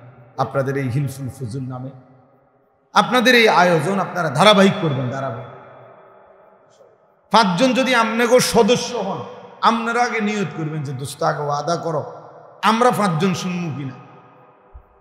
যদি বলেন তো 5 জন, তো হুজুরে কইয়া লইবেন আগে, হুজুর আমরা সদস্য হইলাম 30 জন, বা আমরা 10 জন নিয়ত করছি পাক্কা যে আমরা ওয়াজ শুনবো, আমাকে 10 জনের লেগে কইবেন না।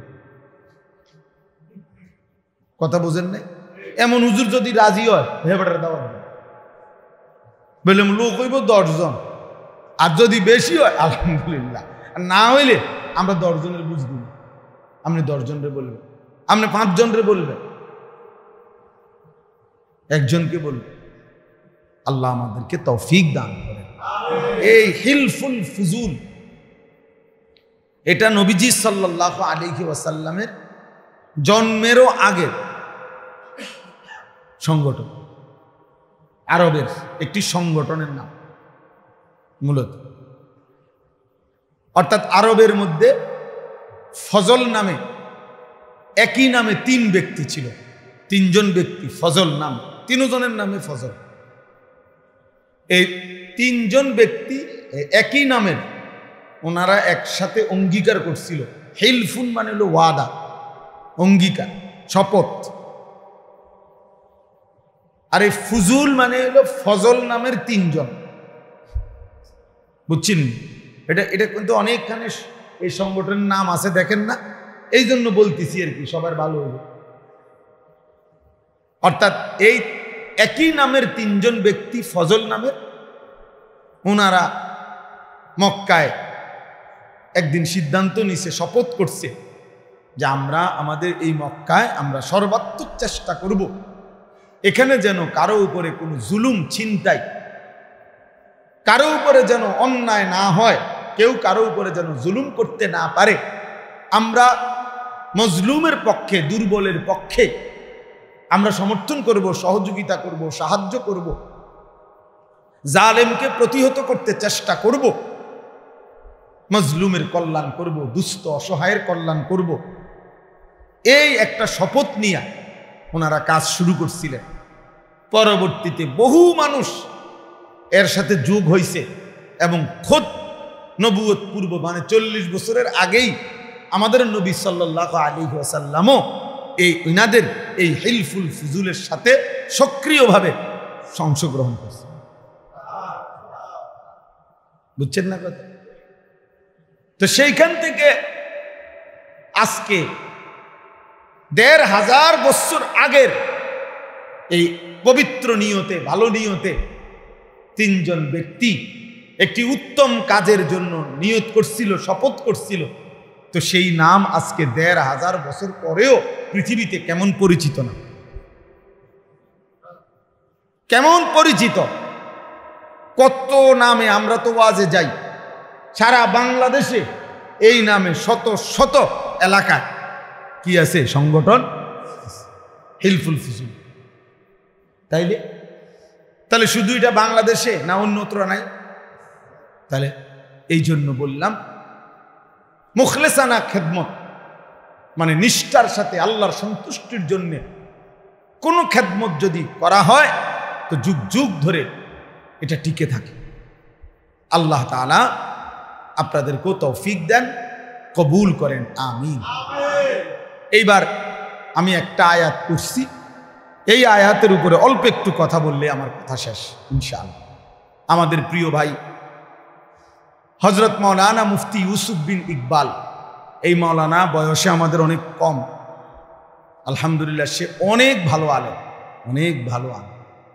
আমি ব্যক্তিগতভাবে তার বয়ান শুনি, তার কথা শুনি, তার প্রত্যেক কথায় 10 মিনিট 20 মিনিট আধা ঘন্টাও যদি কেউ শুনে, ভালো যারা আলেম তারাও অনেক খোরাক পায়। এত সুন্দর কথা বলতে এবং এত দলিল ভিত্তিক রেফারেন্স ভিত্তিক কথা বলে, অবাক। আলহামদুলিল্লাহ। এই আপনাদেরকে বলছে, আমি সেই তো শুনলাম যে কোন কোন আমল করলে হজ্জের সওয়াব পাওয়া যায়, উমরার সওয়াব পাওয়া যায়। তো দেখা যাবে হাজার হাজার পৃষ্ঠা খুঁজাও আমনে খুঁজা পাইতেন না, অসংখ্য হাদিসের কিতাব খুঁজাও আমনে এগুলারে একসাথ করতে পারতেন না। কিন্তু আলহামদুলিল্লাহ ওলামায়ে কেরাম আপনাদের কাছে যুগ যুগ ধরে আলেমরা পুরা কোরআন, পুরা হাদিস, পুরা দ্বীনকে একসাথ করে গবেষণা করে যুগে যুগে উম্মতের সামনে, উম্মতের ওলামায়ে কেরামরা মানুষের জীবন চলার দিক নির্দেশনা, আখিরাতমুখী, কল্যাণমুখী দিক নির্দেশনা দিয়ে যাচ্ছে। এটা ওলামায়ে কেরামেরই একমাত্র খেদমত, যেটা এই পৃথিবীর আর কেউ করতে পারেও নাই, পারবেও না, কেউ পারবে না। কোন জেনারেল শিক্ষিত ব্যক্তি পুরা কোরআন সামনে নিয়ে, নবীজির সমস্ত হাদিসকে সামনে নিয়ে পূর্বাপর সমস্ত কিছু বিশ্লেষণ করে উম্মতকে সঠিক দিক নির্দেশনা দেওয়া, এটা একমাত্র ওলামায়ে কেরামেরই বৈশিষ্ট্য। এটা ওলামায়ে কেরামেরই বৈশিষ্ট্য, বিশ্বাস করে। এজন্য ওলামায়ে কেরাম থেকে বিচ্ছিন্ন হওয়া, ওলামায়ে কেরাম থেকে বিচ্যুত হওয়া, ওই মানুষগুলো, ওই ব্যক্তিগুলো নিশ্চিত মনে রাখবেন ওরা সঠিক রাস্তা, গন্তব্য, মঞ্জিল পাবে না, মাঝখানে কোথাও না কোথাও হোঁচট খাইয়া পড়ে যাবে, পড়ে যাবে। প্রত্যেক সময়ে মনে রাখবেন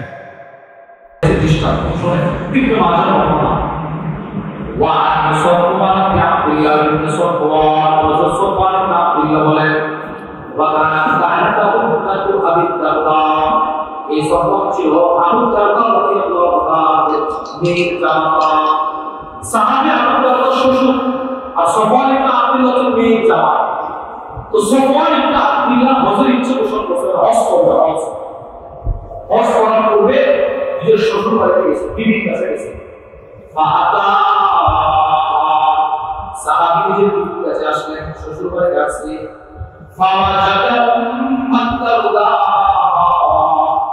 বিবির কাছে শাশুড়িকে পাইছি, আবু দারদা রাদিয়াল্লাহু তাআলা বিবিকে পাইলেন, আর নিজের শাশুড়িকে পাইলেন।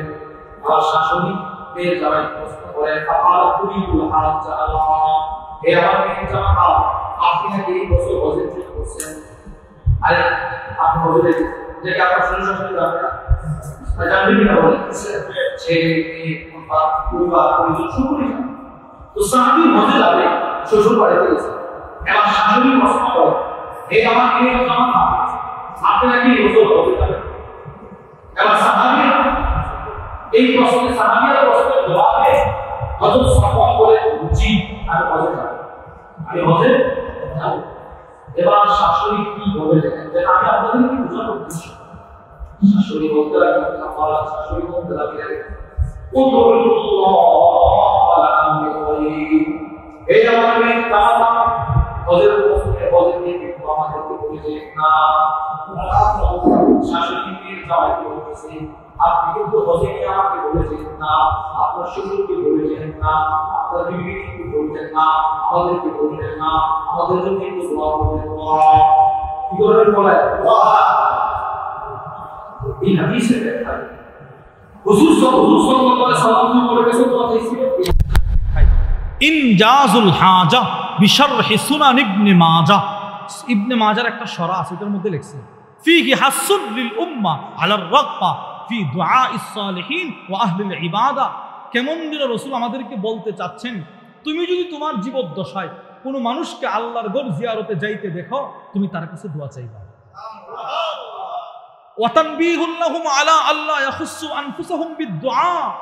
অপর দিকে যিনি হজ করতে যাবেন, যিনি উমরা করতে যাবেন, তাকে রাসূল সতর্ক করছেন যে তুমি হজ করতে গিয়া শুধু নিজের জন্য দোয়া করবা না, যারা দোয়া চাইছে সকলের জন্য দোয়া করবে। তাহলে দুইটা দৃষ্টান্ত। প্রথম দৃষ্টান্তটা কোত্থেকে আসছে? রাসূল বললেন হাজী সাহেব, গাজী সাহেব, উমরা আদায়কারী, এরা হচ্ছে আল্লাহর প্রতিনিধি। বলেন এরা কার প্রতিনিধি? এবার এরা যখন হজ করতে যাবে, রাসূল বলছেন এর কাছে কি চাইবা? দোয়া চাইবা। কি চাইবা? তাহলে নবীজি দোয়া চাইছে কিনা? উমর রাদিয়াল্লাহু তাআলা আনহুর কাছে রাসূল দোয়া চাইছে কিনা? এবার শাশুড়ি মেয়ের জামাইয়ের কাছে দোয়া চাইছে কিনা? দেখেন শাশুড়ি কি বলে, হে আমার মেয়ের জামাতা, আমাদের জন্য কিন্তু কল্যাণের দোয়া করবেন। কেন? ওয়া ইন্না রাসূলুল্লাহি সাল্লাল্লাহু আলাইহি ওয়াসাল্লাম কানা ইয়াকুল। শাশুড়ি বলতেছে, আমি রাসূলুল্লাহ সাল্লাল্লাহু আলাইহি ওয়াসাল্লামের কাছ থেকে হাদিস শুনছি। হাদিস দেখেন, মহিলা বলে কি হাদিস? আল্লাহর নবী বলেন, দাওয়াতুল মারই মুস্তাজাবাতুন লিআখিহি বিযহরিল গায়ব। কোন মানুষ যদি অনুপস্থিত কোন মানুষের জন্য দোয়া করে, আল্লাহ সেই দোয়াটা কবুল করে। এখন আপনার কোনো বন্ধু এখানে নাই, একসাথে ব্যবসা করেন, একসাথে চলাফেরা, সে নাই, এখন আপনি তার জন্য যেই দোয়াটা করবেন, আল্লাহ সেই দোয়াটা তাড়াতাড়ি কবুল করবেন। অতএব তুমি যেহেতু থাকবে মক্কায়, আমি তোমার শাশুড়ি থাকবো এখানে, ওই সময় আপনি আমার জন্য দোয়া করলে আল্লাহ দোয়াটা তাড়াতাড়ি কবুল করবেন। এরপরে কি বলে দেখেন, ওয়া ইনদা রাসিহি মালাকুন। আপনি যখন আপনার কোনো বন্ধুর জন্য দোয়া করেন, আল্লাহর রাসূল বলেন, যিনি দোয়া করেন তার মাথার কাছে একজন ফেরেশতা থাকে। ফেরেশতা ইউআমিনু আলা দুআই। আপনি যেই দোয়াটা করবেন, ফেরেশতা ওখান থেকে বলে আমিন আমিন সুবহানাল্লাহ বলেন। এবার মজার সুসংবাদ শুনেন, মজার কথা। আল্লাহর রাসূল বলেন, ফেরেশতা বলতে থাকে ওয়ালাকা বিমিসলিক আমিন। কথার কথা, আপনি হজে গিয়ে দোয়া করলেন, আল্লাহ আমার দোস্ত দোয়া চাইছে আগামী বছর হজ করতে। এবার আপনার মাথার কাছে ফেরেশতা বলতে থাকবে, আল্লাহ শুধু দুস্থকে হজে আনবেন না, তাকেও আগামী বছর হজে নিয়ে আসবেন। আরে নবীজি বলছেন, আপনি আপনার দুস্থের জন্য যেই দোয়াটা করবেন, আল্লাহর রাসূল বলে এই ফেরেশতা তোমার জন্য সেই দোয়াটা করে। আপনি দোয়া করলেন, আল্লাহ আমার দোস্তের 5 লক্ষ টাকা ঋণ আছে, তার ঋণটা পরিশোধ করে দাও। এবার এই ফেরেশতা বলে, আল্লাহ তারও জিন্দেগিতে যত ঋণ আছে সবগুলো পরিশোধ করে দাও। কত সুন্দর হাদিস। তাহলে 1 নম্বর হজের ফজিলত, হজ শ্রেষ্ঠ ইবাদত। 2 নম্বর হজের ফজিলত, হজ জিহাদের সমপর্যায়ের ইবাদত। 3 নম্বর হজের ফজিলত, হজের বিনিময়ে আল্লাহ রেখে দিয়েছেন জান্নাত। 4 নম্বর হজের বিনিময়ে গুনাহ মাফ হয়ে যায়। 5 নম্বর যার জিন্দেগিতে হজ উমরা যত বেশি, তার দারিদ্রতা দূর করবে আল্লাহ তত বেশি। 6 নম্বর যারা হজ করবে তারা আল্লাহর প্রতিনিধি। 7 নম্বর হাজী সাহেবের কাছে দোয়া চাইতে রাসূল বলেছেন, নবীজি দোয়া চেয়েছেন, সাহাবীর কাছে দোয়া চেয়েছেন। 8 নম্বর হজ করতে বাড়ি থেকে বেরিয়েছে। এই ভাই খেয়াল করে শোনেন, খেয়াল করে শোনেন। জীবনে আল্লাহ কখনো হজের তৌফিক দিছে, হজ করার জন্য বাড়ি থেকে কোম্পানিগঞ্জ থেকে বেরিয়েছেন, এয়ারপোর্ট গেছেন, মারা গেছেন, নবীজি সুসংবাদ দিয়েছেন। আসিলসিলাতুল আহাদিসিস সহিহার বর্ণনা। ওয়া আন আবি হুরায়রা রাদিয়াল্লাহু তাআলা আনহু قال, আবু হুরায়রা রাদিয়াল্লাহু তাআলা আনহু থেকে বর্ণিত, আল্লাহর রাসূল বলেন মান খারাজা হাজ্জা, যে ব্যক্তি হজ করার জন্য ঘর থেকে বের হইল, ফামাতা, হয়তো রাস্তায় মারা গেল, অথবা এয়ারপোর্টে মারা গেল, অথবা মক্কায় গিয়ে মারা গেল, অথবা হজের হালতে মারা গেল, আল্লাহর নবী বলেন কাতাবাল্লাহু লাহু আজরাল হাজ্জি ইলা ইয়াউমিল কিয়ামাহ, আল্লাহ পাক তার মৃত্যুর পর থেকে কিয়ামত পর্যন্ত হজের সওয়াব লিখতে থাকবেন। মৃত্যু পর্যন্ত কিয়ামত পর্যন্ত। কিয়ামতের যদি 200 বছর ধরেন, কথার কথা 200 বছর, তো 200 বছর প্রতি সেকেন্ডে আপনার জন্য হজের সওয়াব, হজের সওয়াব, হজের সওয়াব, হজের সওয়াব। ডান কাদের ফেরেশতা শুধু হজের সওয়াব, শুধু হজের সওয়াব, শুধু হজের সওয়াব। সুবহানাল্লাহ বলেন। নবীজি বলছেন ওয়ামান খারাজা মুতামিরা, কেউ উমরা করার জন্য বাড়ির থেকে বের হইল, ফামাতা, রাস্তায় মারা গেল, আল্লাহর নবী বলেন কাতাবাল্লাহু লাহু আজরাল মুতামির ইলা ইয়াউমিল কিয়ামাহ, আল্লাহ কিয়ামত পর্যন্ত তার আমলনামায় উমরার সওয়াব লিখে দিবেন। তাহলে ফজিলত আছে না নাই বলেন? এটা 8 নাম্বার। 9 নাম্বার, 3টা সময়ের পরে যদি কারো মৃত্যু হয়, 3 সময়ে কারো মৃত্যু হলে সোজা জান্নাত।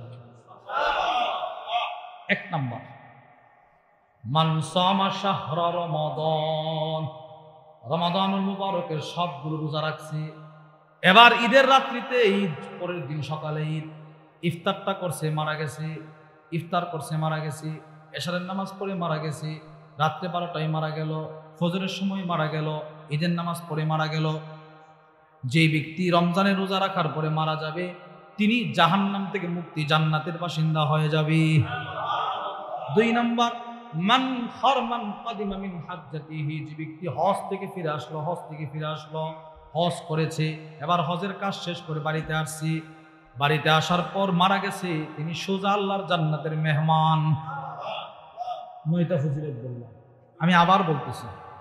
1 নাম্বার, হজ সর্বশ্রেষ্ঠ ইবাদত। 2 নাম্বার, হজ জিহাদের সমপর্যায়ের ইবাদত। 3 নাম্বার, হজের বিনিময়ে শুধুই জান্নাত। 4 নাম্বার, হজের বিনিময়ে আল্লাহ অতীত জীবনের গুনাহ মাফ করে দিবেন, মাফ করতে করতে নাবালক বাচ্চার মতো পবিত্র বানায় দিবেন। 5 নাম্বার, যার জিন্দেগিতে হজ উমরা যত বেশি, তার দারিদ্রতা আল্লাহ তত দূর করবেন। 6 নাম্বার, হজ উমরা যারা করে এরা আল্লাহর প্রতিনিধি। 7 নাম্বার, হজ উমরা যারা করে এদের কাছে দোয়া চাইতে রসুলের আদেশ, নবীজি দোয়া চেয়েছেন, উমরের কাছে রসুল দোয়া চেয়েছেন, শাশুড়ি মেয়ের জামার কাছে দোয়া চেয়েছেন। 8 নাম্বার, হজ করতে গিয়ে যারা মৃত্যুবরণ করবে কিয়ামত পর্যন্ত হজের সওয়াব। 9 নাম্বার, হজ কইরা যাদের মৃত্যু হবে জান্নাতি। সুবহানাল্লাহ বলেন। আচ্ছা, এবার আসেন, আমি বলছিলাম আমার আলোচনাটার পয়েন্ট কয়টা হবে? 4টা। বলেন কয়টা পয়েন্ট? প্রথম পয়েন্ট গেল হজ কি, শাব্দিক অর্থ, পারিভাষিক অর্থ। দ্বিতীয় পয়েন্ট গেল হজের গুরুত্ব, 5টা গুরুত্ব বলছিলাম, মনে আছে আপনাদের? প্রথম গুরুত্ব, হজ 5টি ইসলামের মূল ভিত্তিক 4th নম্বর হজ। দ্বিতীয় গুরুত্ব, আল্লাহ রসুলের পক্ষ থেকে ফরজ বিধান হজ। তৃতীয় গুরুত্ব, হজ ফরজ হওয়ার সাথে সাথে আদায় করে ফেলা রসুলের ওসিয়ত। 4th গুরুত্ব, হজ ফরজ হওয়ার পরে হজ না করলে রসুলের অভিশাপ, সে মুনাফিক হয়ে মারা গেল না ইহুদি না খ্রিস্টান হয়ে মারা গেল, এটা আমার দেখার বিষয় না। 5ম গুরুত্ব, উমর ইবনুল খাত্তাব বলে হজ ফরজ হওয়ার পরে হজ কেউ না করলে সে মুসলমান না। তাহলে 1 নম্বর পয়েন্ট, বলেন হজের হজ কি? বলেন হজ 1 নম্বর পয়েন্ট কি ছিল? 2 নম্বর হজের গুরুত্ব, বলেন 2 নম্বর কি ছিল? হজের গুরুত্ব কয়টা গেছে? না, হজের গুরুত্ব কয়টা বলছি? 5টা। 3 নম্বর হজের ফজিলত, বলেন 3 নম্বর কি ছিল? ফজিলত কয়টা বললাম? 9টা। এবার আসেন, সকলে হজ করতে পারবে না, এটাই নিশ্চিত। অনেক মানুষ থাকবে অসহায়, একদম দরিদ্র, হজ করার তার কোনো প্রসেসিং কোন ব্যবস্থা নাই, অসহায় মানুষ, এত টাকা তার নাই। ওই মানুষগুলোও যেন হজের কিছুটা বরকত লাভ করতে পারে, নবীজি এমন কতগুলো সহজ আমলের কথা বলে গেছেন যে আমলগুলো করার দ্বারা একজন অসহায় মানুষও হজের কিছুটা সওয়াব পাবে। এইরকম আমল কয়েকটা বলবো। 1 নাম্বার, বলেন বিশুদ্ধ নিয়ত, বলেন দিল থেকে নিয়ত করা। ওই আমাদের তবলিগের সহি নিয়ত, বলেন কি? তাসহিহ নিয়ত, পরিশুদ্ধ একটা নিয়ত করা। আমার টাকা থাকুক না থাকুক, নিয়তটা করা যে আল্লাহ, যদি কখনো আল্লাহ আপনি আমাকে হজের তৌফিকটা দেন, আমি হজটা করব ইনশাআল্লাহ। বলেন ইনশাআল্লাহ। বুঝেন নাই? নিয়ত করেন। আচ্ছা, হুজুর নিয়ত যে করলাম, এই নিয়তের কারণেও আল্লাহ আপনাকে হজের সওয়াব দিবে। নিয়তের মাধ্যমে সওয়াব পাওয়া যায়। আগে এটা শুনি আমরা। বুখারী শরীফের সর্বপ্রথম হাদিস, ওয়া আন উমর ইবনুল খাত্তাব রাদিয়াল্লাহু তাআলা আনহু قال, হযরত উমর ইবনুল খাত্তাব থেকে বর্ণিত, قال রাসূলুল্লাহ সাল্লাল্লাহু আলাইহি ওয়াসাল্লাম, আল্লাহর রাসূল বলেন, ইন্নামাল আ'মালু বিন্নিয়াত, আল্লাহর রাসূল বলেন বান্দার ইবাদতগুলো সওয়াব নির্ভরশীল নিয়তের উপর। সুবহানাল্লাহ বলেন। আমার নামাজের সওয়াবটা নির্ভর নিয়তের উপর, আমার রোজার সওয়াব নির্ভর নিয়তের উপর, আমার দান সৎকার সওয়াব নির্ভর কিসের উপর? বলেন বলেন, কিসের উপর? আমার এখানে বয়ান করার সওয়াবটা নির্ভর করবে কিসের উপর? আপনাদের আশা নিয়তের উপর, আমার আশা নিয়তের উপর, ওয়াজ করানোর আশা নিয়তের উপর, সব কিছুর কিসের উপর নির্ভরশীল? ওয়া ইন্নামা লিকুল্লি ইমরিইম মা নাওয়া, আল্লাহর রাসূল বলেন বান্দা যে নিয়ত করবে আল্লাহ সেই অনুযায়ী তার সওয়াব দিবেন। সুবহানাল্লাহ বলেন। আশ্চর্যের বিষয় হলো ইমাম তিরমিজি রহিমাহুল্লাহ তিরমিজি শরীফের বর্ণনায় এই হাদিসটা আনার পর বিশ্ববিখ্যাত মুহাদ্দিসের একটা বক্তব্য নিয়ে আসছেন। ওয়াকালা আব্দুর রহমান ইবনে মাহদিগিন, ইমাম আব্দুর রহমান ইবনে মাহদি বলেন, ইয়ামবাগি আন নাদা হাদাল হাদিস ফি কুল্লি বাব।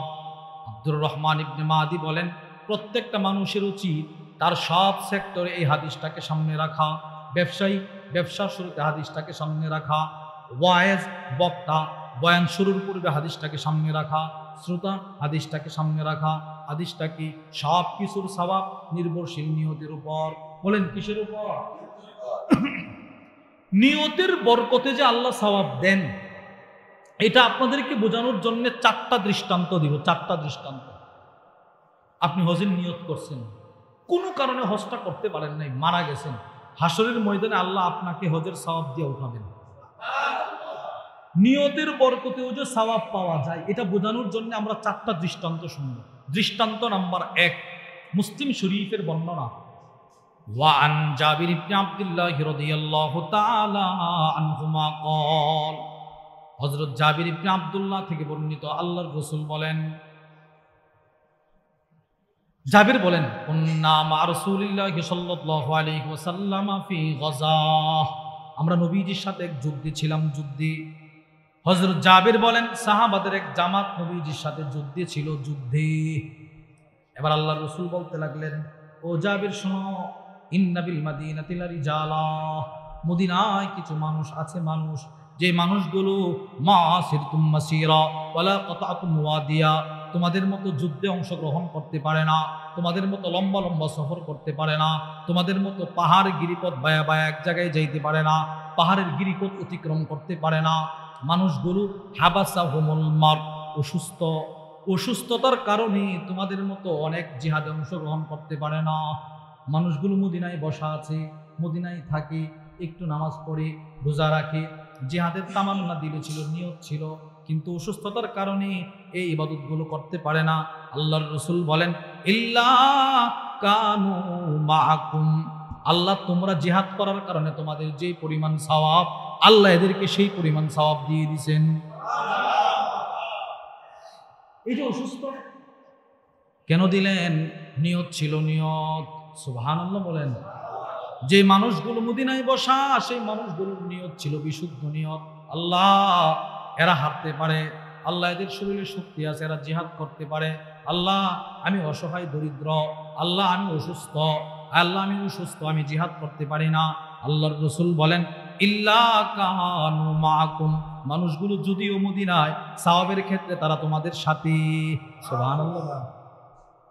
এই হাদিসের ব্যাখ্যায় ইমাম বদরুদ্দিন আল আইনি রহিমাহুল্লাহ লিখেন, উমদাতুল কারির মধ্যে লিখেছেন,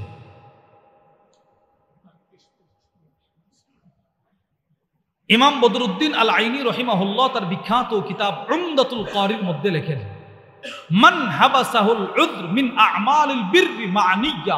খেয়াল করে শোনেন, যেই মানুষটাকে নেক নিয়ত থাকার পরেও তার কোনো অপারগতা, তার কোনো সমস্যা তাকে ওই নেক ইবাদতটা করতে বাধা দিছে, বাধা, নিয়ত ছিল, কথার কথা, নিয়ত ছিল সে 3 দিনের তবলিগে যাবে, পুরা নিয়তেই নাম লেখাইছে। যেদিন তবলিগে যাবে ওই দিন কেউ মারা গেছে, এটা দৃষ্টান্ত আর কি। অথবা উনি একটা বিরাট একটা কাজের চাপ তার উপরে চলে আসছে, যার কারণে তিনি আর যাইতে পারেন নাই। ইউক্তাবু লাহুল আজরুল আমিল বিহা, যারা গেছে এরার যেই পরিমাণ সওয়াব আল্লাহ তারে সেই পরিমাণ দিয়ে দিবে। বিশুদ্ধ নিয়ত থাকার পরে একটি হলো জি নামটা লেখেন আসি না, বিশুদ্ধ নিয়ত আমি যাবই যাব, এরপরে যাইতে পারে নাই কোনো একটা কারণে, কোনো একটা উল্লেখযোগ্য কারণ, যে কারণটা উনি থাকাটা ঠিক আছে যুক্তিসঙ্গত। রসুল বলেন ওই লোকটার জন্যে যারা গেছে এদের যেই পরিমাণ সওয়াব আল্লাহ তারে সেই পরিমাণ দিয়ে দিবে। ইমাম নববী রাহিমাহুল্লাহ তার কিতাব আল মিনহাজের মধ্যে লেখেন আন্নামান নাওয়াল গাজওয়া ওয়া গায়রুহু মিনাত তাআত, যে ব্যক্তি জিহাদের নিয়ত করছে, জিহাদের নিয়ত অথবা অন্য কোনো ইবাদতের নিয়ত করলো, আল্লাহ আমি নামাজ পড়বো নামাজ, আল্লাহ আমি হজ করব হজ, কিন্তু হাবাসাহুল উযরু আরাদাহুল উযর, তার সামনে একটা অপারগতা চলে আসছে, একটা উযর চলে আসছে, উযর মানাআহু, যে উযরটা তারে নিষেধ করছে যাইতে পারে নাই।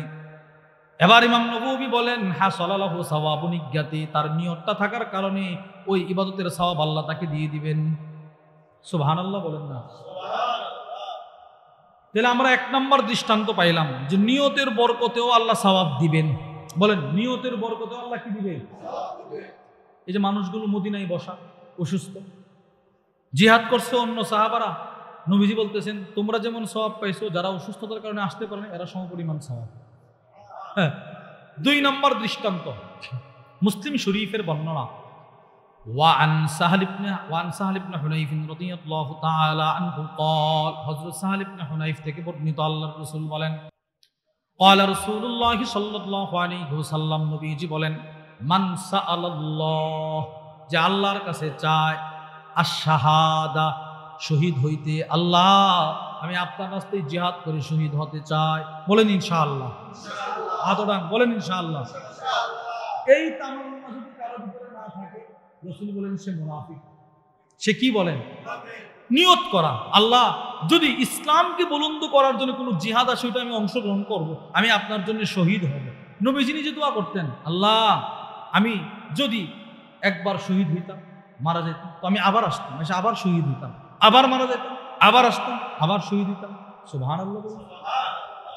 নবীজি বলতেছেন মান সাআলাল্লাহ আযজা ওয়া জাল্লা আশ-শাহাদা বিসিদ্কিন, যে ব্যক্তি বিশুদ্ধ নিয়তে শাহাদাতের তামান্না করে, আল্লাহ আমি আপনার রাস্তায় শহীদ হতে চাই, মুসলিম শরীফের বর্ণনা, দিল থেকে আল্লাহর রাসূল বলেন বাল্লাগাহুল্লাহু মানাজিলাশ শুহাদা ওয়া ইন মাতা আলা ফিরাশি, এই লোকটা যদি বিছানায় মারা যায় আল্লাহ তাকে শহীদের মর্যাদা দিয়ে দিবেন। তাহলে এখান থেকে আমরা বুঝতে পারলাম নিয়তের বরকতে সওয়াব পাবে কিনা বলেন? আরে বুঝেন নাই কথা, নিয়ত করছে শহীদ হবে, বিছানায় মারা গেছে, বিছানায় মারা গেছে মানে বুঝছেন কিছু, স্বাভাবিকভাবে মারা গেছে, বিছানায় স্বাভাবিক হালতে মারা গেছে, কোনো যুদ্ধে অংশগ্রহণ করতে পারে নাই। আল্লাহর রাসূল বলেন সে আল্লাহ পাক তাকে হাসরের ময়দানে শাহাদাতের মর্যাদা দিয়ে উঠাবেন। 2টা দৃষ্টান্ত শুনলাম, নিয়তের বরকতেও যে আল্লাহ সওয়াব দেন।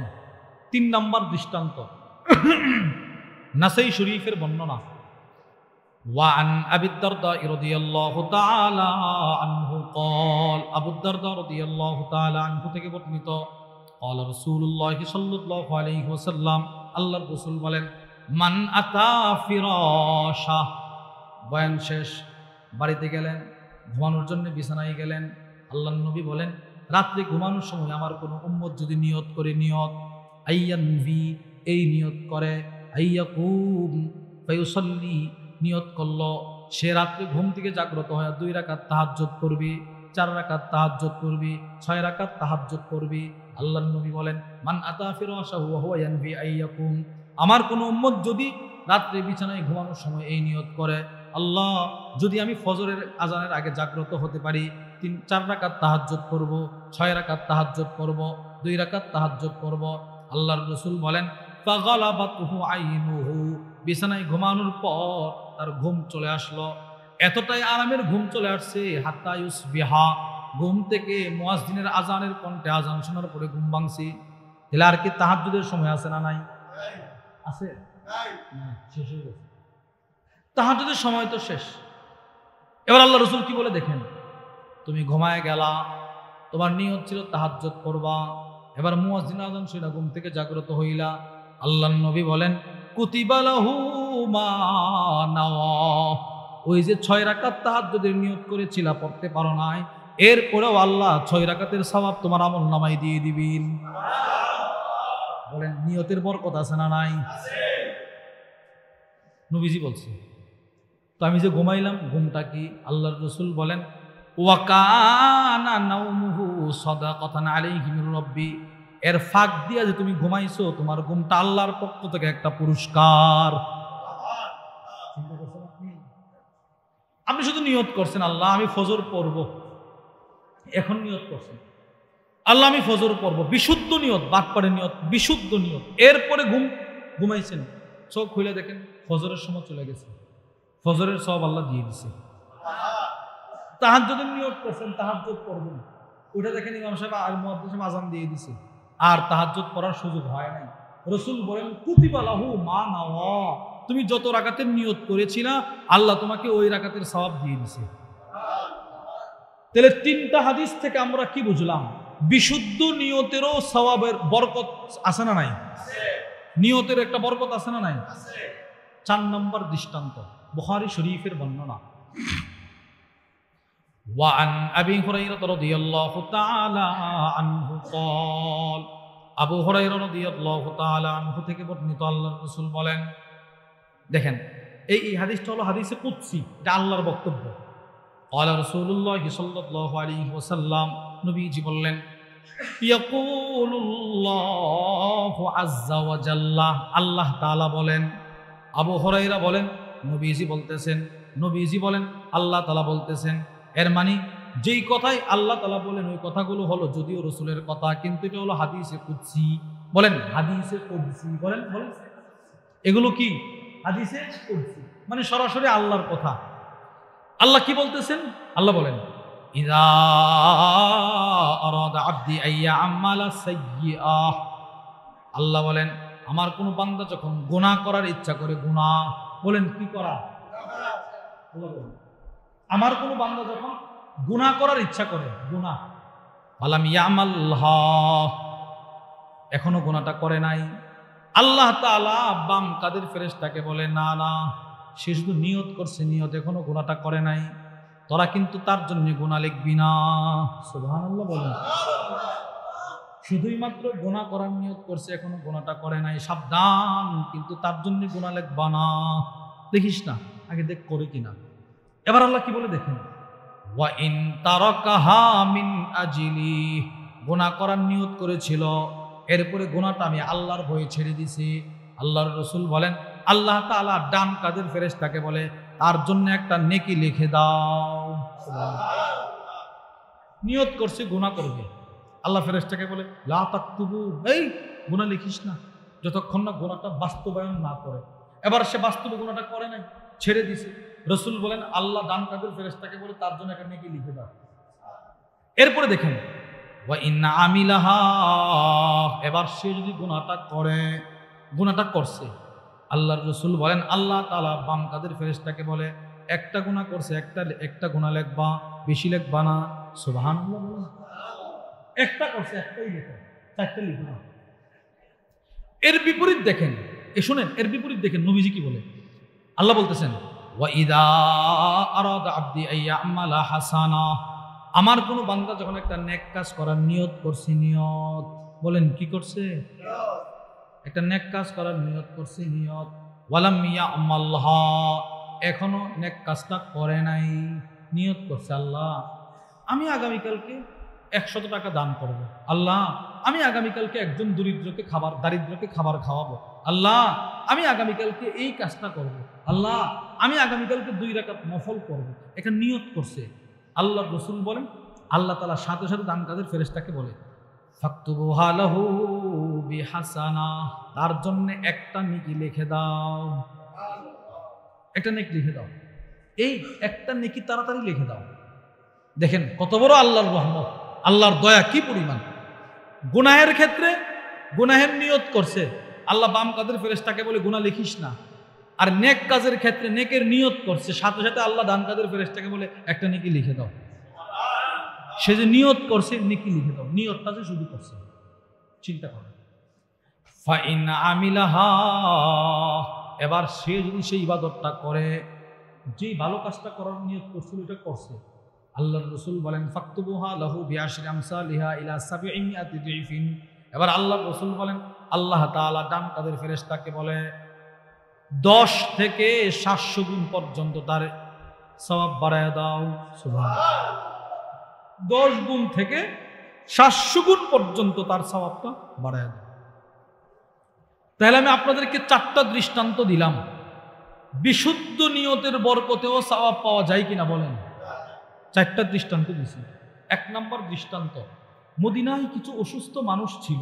অসুস্থ মানুষ, যেই মানুষগুলো অসুস্থতার কারণে অন্য সাহাবীদের মতো জিহাদে অংশগ্রহণ করতে পারত না, কিন্তু নবীজি বললেন এরা তোমাদের মতো জিহাদে না আসতে পারলেও এরা মদিনায় বসে বসে তোমাদের সমপরিমাণ সওয়াব। বলেন কিসের বরকতে? বলেন কিসের বরকতে? সবাই বলে না কিসের বরকতে? 2 নম্বর দৃষ্টান্ত, কেউ শাহাদাতের তামান্না করছে, আল্লাহ আমি আপনার রাস্তায় শহীদ হব। এবার তার মৃত্যুটা তামান্নাটা করছে দিল থেকে, বিশুদ্ধ নিয়তে। রসুল বলেন এখন যদি সে বিছানায়ও মারা যায়, আল্লাহ পাক তার জন্যে শহীদদের মর্যাদা দিয়ে দিবেন। এবার আপনারা বলেন তো, এই লোক জিহাদ না করেও, শহীদ না হয়েও শহীদের বরকত পাইল কিসের বরকতে? 3 নম্বর দৃষ্টান্ত, বিছানায় রাত্রে ঘুমাইতে গেছেন, নিয়ত করছেন 4 রাকাত তাহাজ্জুদ করবেন, 6 রাকাত তাহাজ্জুদ করবেন।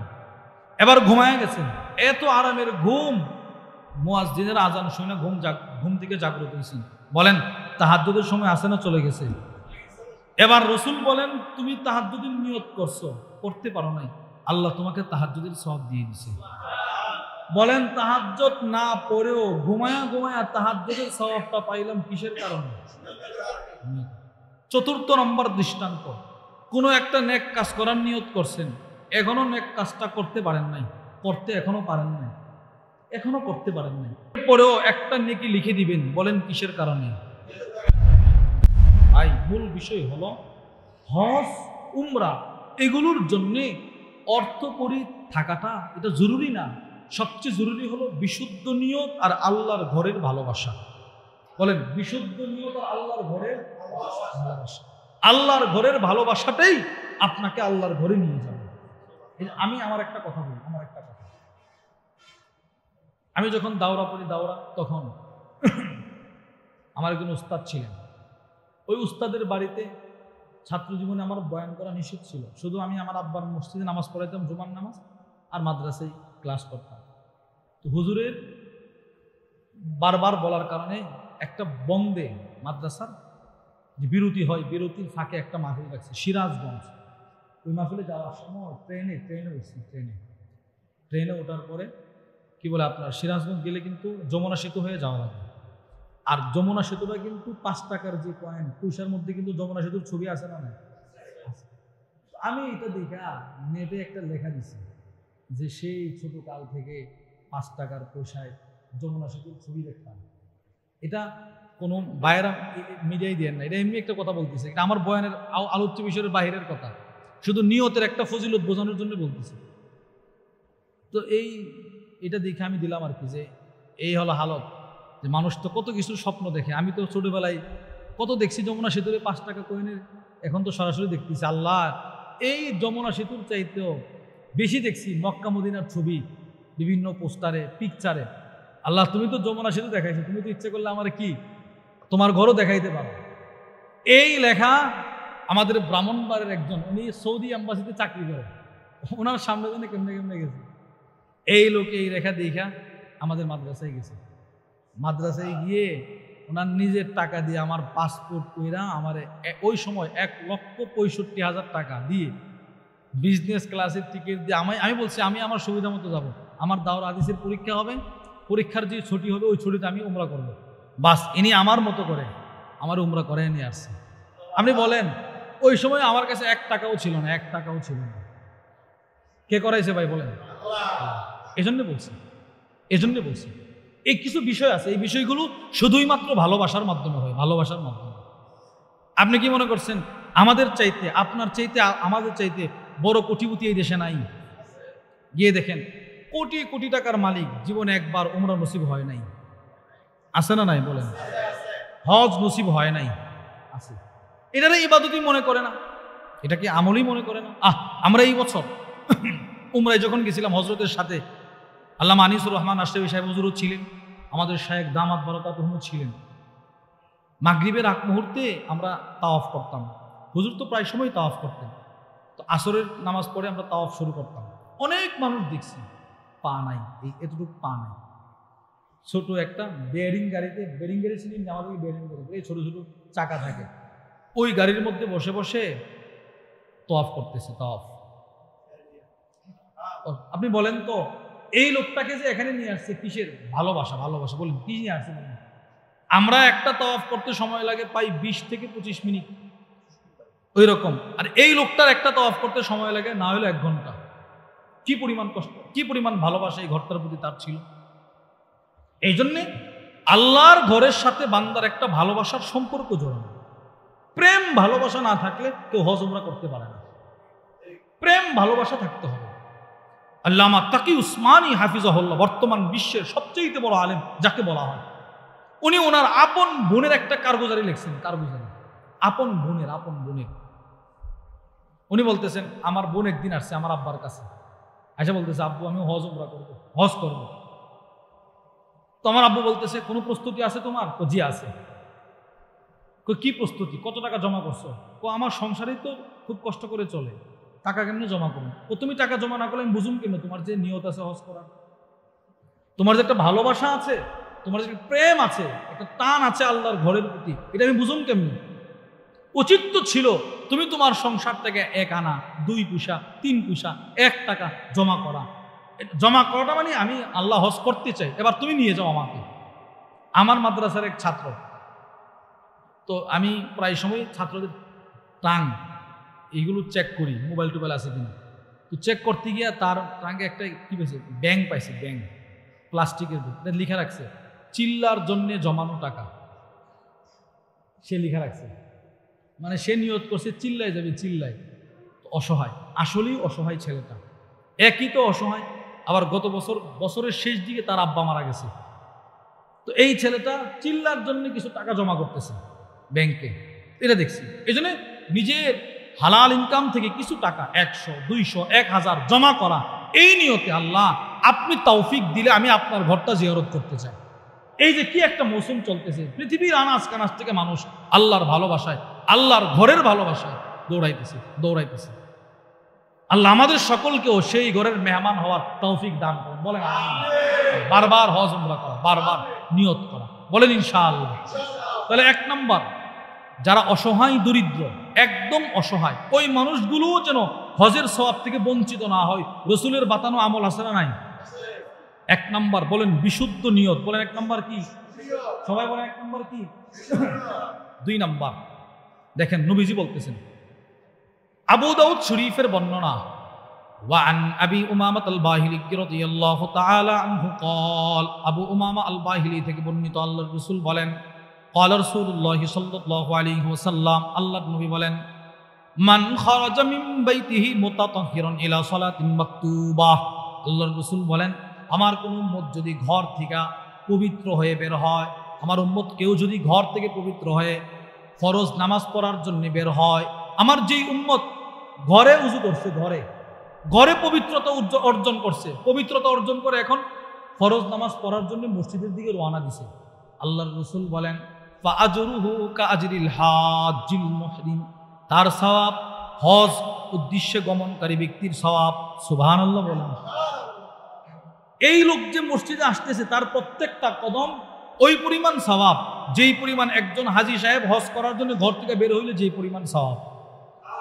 তবে হ্যাঁ, এই হাদিসের ব্যাখ্যায় আল মাসাবিহ শারহুস সুন্নাহ একটা কিতাব আছে, ওটার মধ্যে লিখছে যে না, মিনাল মালুম, সকলেরই জানা কথা, আন্না আজরাল মুসাল্লি, একজন নামাজি ব্যক্তির সওয়াব লা ইয়াবলুগু আজরাল হাজ্জি, হাজী সাহেবের হজের সমপরিমাণ কখনো হতে পারে না। একজন নামাজির সওয়াব হজের উদ্দেশ্যে গমনকারীর সমপরিমাণ কখনো হতে পারে না। তবে হ্যাঁ, একদিক দিয়ে মিলে, সেটি কি? হাজী সাহেব মিন আউয়ালি খুরুজিহি মিন বাইতি ইলা আইয়ারজা ইলা বাইতি, হাজী সাহেব নিজের বাড়ি থেকে বের হওয়ার পর হজ থেকে বাড়িতে ফিরে আসার আগ পর্যন্ত ইউক্তাবু লাহু বিকুল্লি খুতওয়াতিন আজরুন, তার প্রত্যেকটা কদমে কদমে আল্লাহ একটা করে নেকি লিখে দেন। তাহলে এখন মিলান, হাজী সাহেব বাড়ি থেকে বের হওয়ার পর আবার হজ করে বাড়িতে আসার আগ পর্যন্ত প্রতিটা কদমে কদমে একটা করে নেকি। ঠিক ওই রকম নামাজের উদ্দেশ্যে যিনি ঘর থেকে বের হইলেন, তিনি নামাজে আসার পর, নামাজ পড়ার পর আবার নিজের বাড়িতে যাওয়ার আগ পর্যন্ত প্রত্যেকটা কদমে কদমে হাজী সাহেবের মতো সওয়াব, মানে একটা করে নেকি করা হবে, লিখা হবে। তাহলে এক নাম্বার, হজের সওয়াব পাওয়া যাবে কিসের মাধ্যমে? বিশুদ্ধ নিয়ত। বলেন কি? বিশুদ্ধ নিয়তের মাধ্যমে হজের সওয়াব পাওয়া যায়। 2 নম্বর, হজের সওয়াব পাওয়া যায় নিজের বাড়িতে উজু করে মসজিদের দিকে রওনা হলে, নামাজের উদ্দেশ্যে রওনা হলে প্রত্যেকটা কদমে কদমে হাজী সাহেবের মতো সওয়াব, নবীজি বলছেন। 3 নম্বর, ফজরের নামাজ পড়ার পর সূর্য উদিত হওয়ার আগ পর্যন্ত তাসবিহাত, জিকির পড়া, এরপরে 2 রাকাত নামাজ যিনি পড়বেন, রসুল বলেন তার আমল নামায় একটা হজ, একটা উমরার পরিপূর্ণ পরিপূর্ণ পরিপূর্ণ সওয়াব। وعن انس بن مالك رضي الله تعالى عنه قال, তিরমিজি শরীফের বর্ণনা, قال رسول الله صلى الله عليه وسلم من صلى الفجر في جماعه, আল্লাহর রাসূল বলেন, আমার যে উম্মত ফজরের নামাজ জামাতের সাথে আদায় করলো, বলেন কোন নামাজ? কিসের সাথে? সুম্মা কাআদা, জামাতের সাথে নামাজটা আদায় করার পর সে তার আপন জায়গায় বসে বসে ইয়াজকুরুল্লাহ, আল্লাহর জিকির করলো, আল্লাহর জিকির, সুবহানাল্লাহ সুবহানাল্লাহ সুবহানাল্লাহ সুবহানাল্লাহ, আলহামদুলিল্লাহ আলহামদুলিল্লাহ আলহামদুলিল্লাহ, আল্লাহু আকবার আল্লাহু আকবার আল্লাহু আকবার, এই তাসবিহগুলো পড়লো অথবা কোরআনে কারীমের তিলাওয়াত করলো। কতক্ষণ পর্যন্ত করলো? হাত্তা তাতলু আশ-শামস, সূর্য উদিত হওয়ার আগ পর্যন্ত এই তিলাওয়াত করছে, জিকির করছে, সূর্য উঠছে, সূর্য। সুম্মা সাল্লা রাকাতাইন, অতঃপর 2 রাকাত নামাজ পড়লো।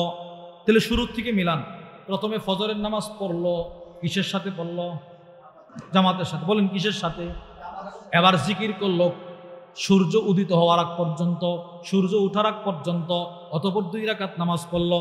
আল্লাহর রাসূল বলেন, কানালাহু আজরু হাজ্জাতিন ওয়া উমরাহ তাম্মাতিন তাম্মাতিন তাম্মাহ, পরিপূর্ণ পরিপূর্ণ পরিপূর্ণ হজ উমরার সওয়াব তার জন্য। সুবহানাল্লাহ, 3 বার বলছে, 3 বার রাসূল 3 বার বলছে, 3 বার। তাহলে এবার বলেন, একজন অসহায় দরিদ্র মানুষও হজের কিছুটা বরকত আমলের মাধ্যমে লাভ করতে পারে কিনা? বলেন।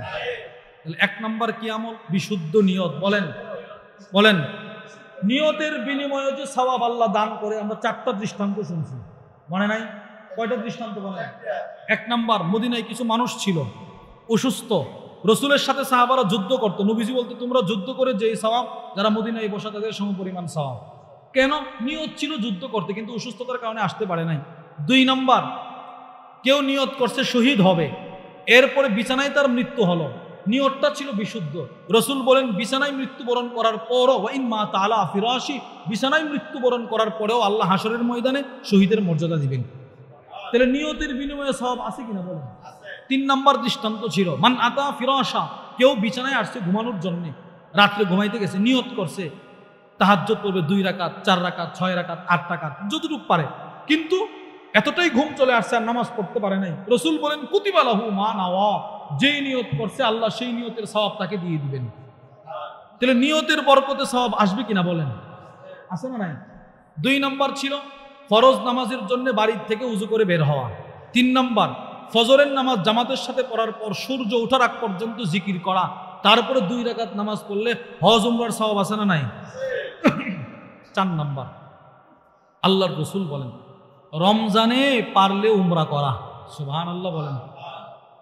রমজানে উমরা, রসুল বলেন উমরা ফি রমাদান তা'দিলু হিজ্জা, রমজানে একটা উমরা করা হজের সমপরিমাণ সওয়াব। হজের সমপরিমাণ সওয়াব মানে হজের বরকত আল্লাহ দান করবে। এই হাদিসের ব্যাখ্যায় আল্লামা ইমাম বদরুদ্দিন আল আইনি রহিমাহুল্লাহ উমদাতুল কারির মধ্যে লেখেন, আদরাকাতিল উমরা মানজিলাতাল হজ, উমরা কিভাবে হজের সওয়াব নিয়ে নিল, উমরা কিভাবে হজের সমপরিমাণ মর্যাদা নিয়ে নিল, কেমনে জানো? ও কেমনে? ও বিন্দিমামি রমাদান ইলাইহা, উমরাটা রমজানে হওয়ার কারণে। এজন্য রমজানে উমরা করা, নিয়ত করা, বলেন ইনশাআল্লাহ। একজন হক্কানি রব্বানি বুজুর্গ আলেমের সাথে উমরার নিয়ত করা, যার তার সাথে উমরা করতে না, উমরা না করা, হজ না করা, একজন আলেমের সাথে উমরা করা, হজ করা, তাহলে আপনার উমরাটা উমরা হবে, আপনার হজটা কি হবে ভাই? হজ হবে, হজ। তাহলে আমরা 4টা আমল শুনলাম। 1 নাম্বার বলেন বিশুদ্ধ নিয়ত, বলেন আল্লাহ যদি কখনো আমাকে হজের তৌফিক দেন আমি হজ করব, এইরকম বিশুদ্ধ নিয়ত করা। 2 নাম্বার কি বলছি বলেন? 2 নাম্বার কি বলছি? আরে ফরজ নামাজের জন্য ঘর থেকে উজু করে বের হওয়া। 3 নাম্বার সূর্য উদিত হওয়া পর্যন্ত ফজরের নামাজ জামাতের সাথে পড়ে জিকির করা, এরপর 2 রাকাত নামাজ পড়ার দ্বারা হজ উমরার সওয়াব। 4 নাম্বার রমজানে কি করা? উমরা করা, বলেন রমজানে কি করা? 5 নাম্বার মার খেদমত করা, বলেন মার কি করা? আসিলসিলাতুল আহাদিসিস সহিহার বর্ণনা, রাসূলুল্লাহ সাল্লাল্লাহু আলাইহি সাল্লামের কাছে এক সাহাবী আসছে, এসে বলে ইয়া রাসূলুল্লাহ আমি উমরা করতে চাই, আমি জিহাদ করতে চাই। রাসূল বলে তোমার আম্মা কি আছে জীবিত? জি ইয়া রাসূলুল্লাহ আম্মু জীবিত আছে। তো তোমার মার খেদমত করো, তোমার মার কাছে দোয়া চাও, এটাই তোমার জন্য হজ। তাহলে মার খেদমত করা, বলেন মার, অসহায় মানুষ, টাকা পয়সা নাই, অর্থ করি নাই, হজ উমরা করার মতো ওনার ওইরকম কোনো ক্যাপাসিটি নাই, ওই লোকটা তার মার খেদমত করার বরকতেও, মা বাবার বরকতেও কিছুটা হজের বরকত তার মিলবে কিনা বলেন? হ্যাঁ মিলবে। 6 নাম্বার আল্লাহ পাক যদি আপনাকে কখনো মক্কা মদিনায় যাওয়ার তৌফিক দেয়, তো মক্কা মদিনায় গিয়ে যদি পারেন হেঁটে হেঁটে কুবা মসজিদে যাবেন, ওখানে 2 রাকাত নামাজ পড়লে রসুল বলেন তার আমল নামায় উমরার সওয়াব। নিয়ত করা, বলেন ইনশাআল্লাহ। 7 নাম্বার কোনো ব্যক্তি যদি প্রতিদিন সকালে দিন শিখার জন্য, এলেম শিখার জন্য মসজিদে আসে, একটা আয়াত শিখে, রসুল বলেন হজ উমরার বরকত, হজের সওয়াব, উমরার সওয়াব, বরকত আল্লাহ দিয়ে দিবেন। এই জন্যে আমরা 8টা এমন আমলের কথা শুনলাম যে আমলগুলোর বরকতে একজন বান্দা হজের উমরার কিছুটা বরকত কি লাভ করতে পারে। তাহলে আমাদের আলোচনার পয়েন্ট মোট কয়টা ছিল বলেন? কয়টা ছিল? 1 নাম্বার হজ কি, 2 নাম্বার হজের গুরুত্ব, 3 নাম্বার হজের ফজিলত, 4 নাম্বার এমন কতগুলো আমাল যে আমলগুলোর বরকতে আল্লাহ পাক একজন অসহায় মানুষকেও হজের কিছুটা কি দিবে? বরকত দিয়ে দিবেন। আল্লাহ আমাদের সকলকে যে কথাগুলো বললাম সেই কথাগুলোর উপর আমাকে আপনাকে সকলকে আমল করার তৌফিক দান করেন। এখন আমাদের সকলের মুরব্বী আল্লামা মুফতি আনিসুর রহমান আশরাফি সাহেব হাফিজাহুল্লাহ হযরত এখন ইনশাআল্লাহ আমাদেরকে নিয়ে বয়ান করবেন, গুরুত্বপূর্ণ আলোচনা করবে ইনশাআল্লাহ।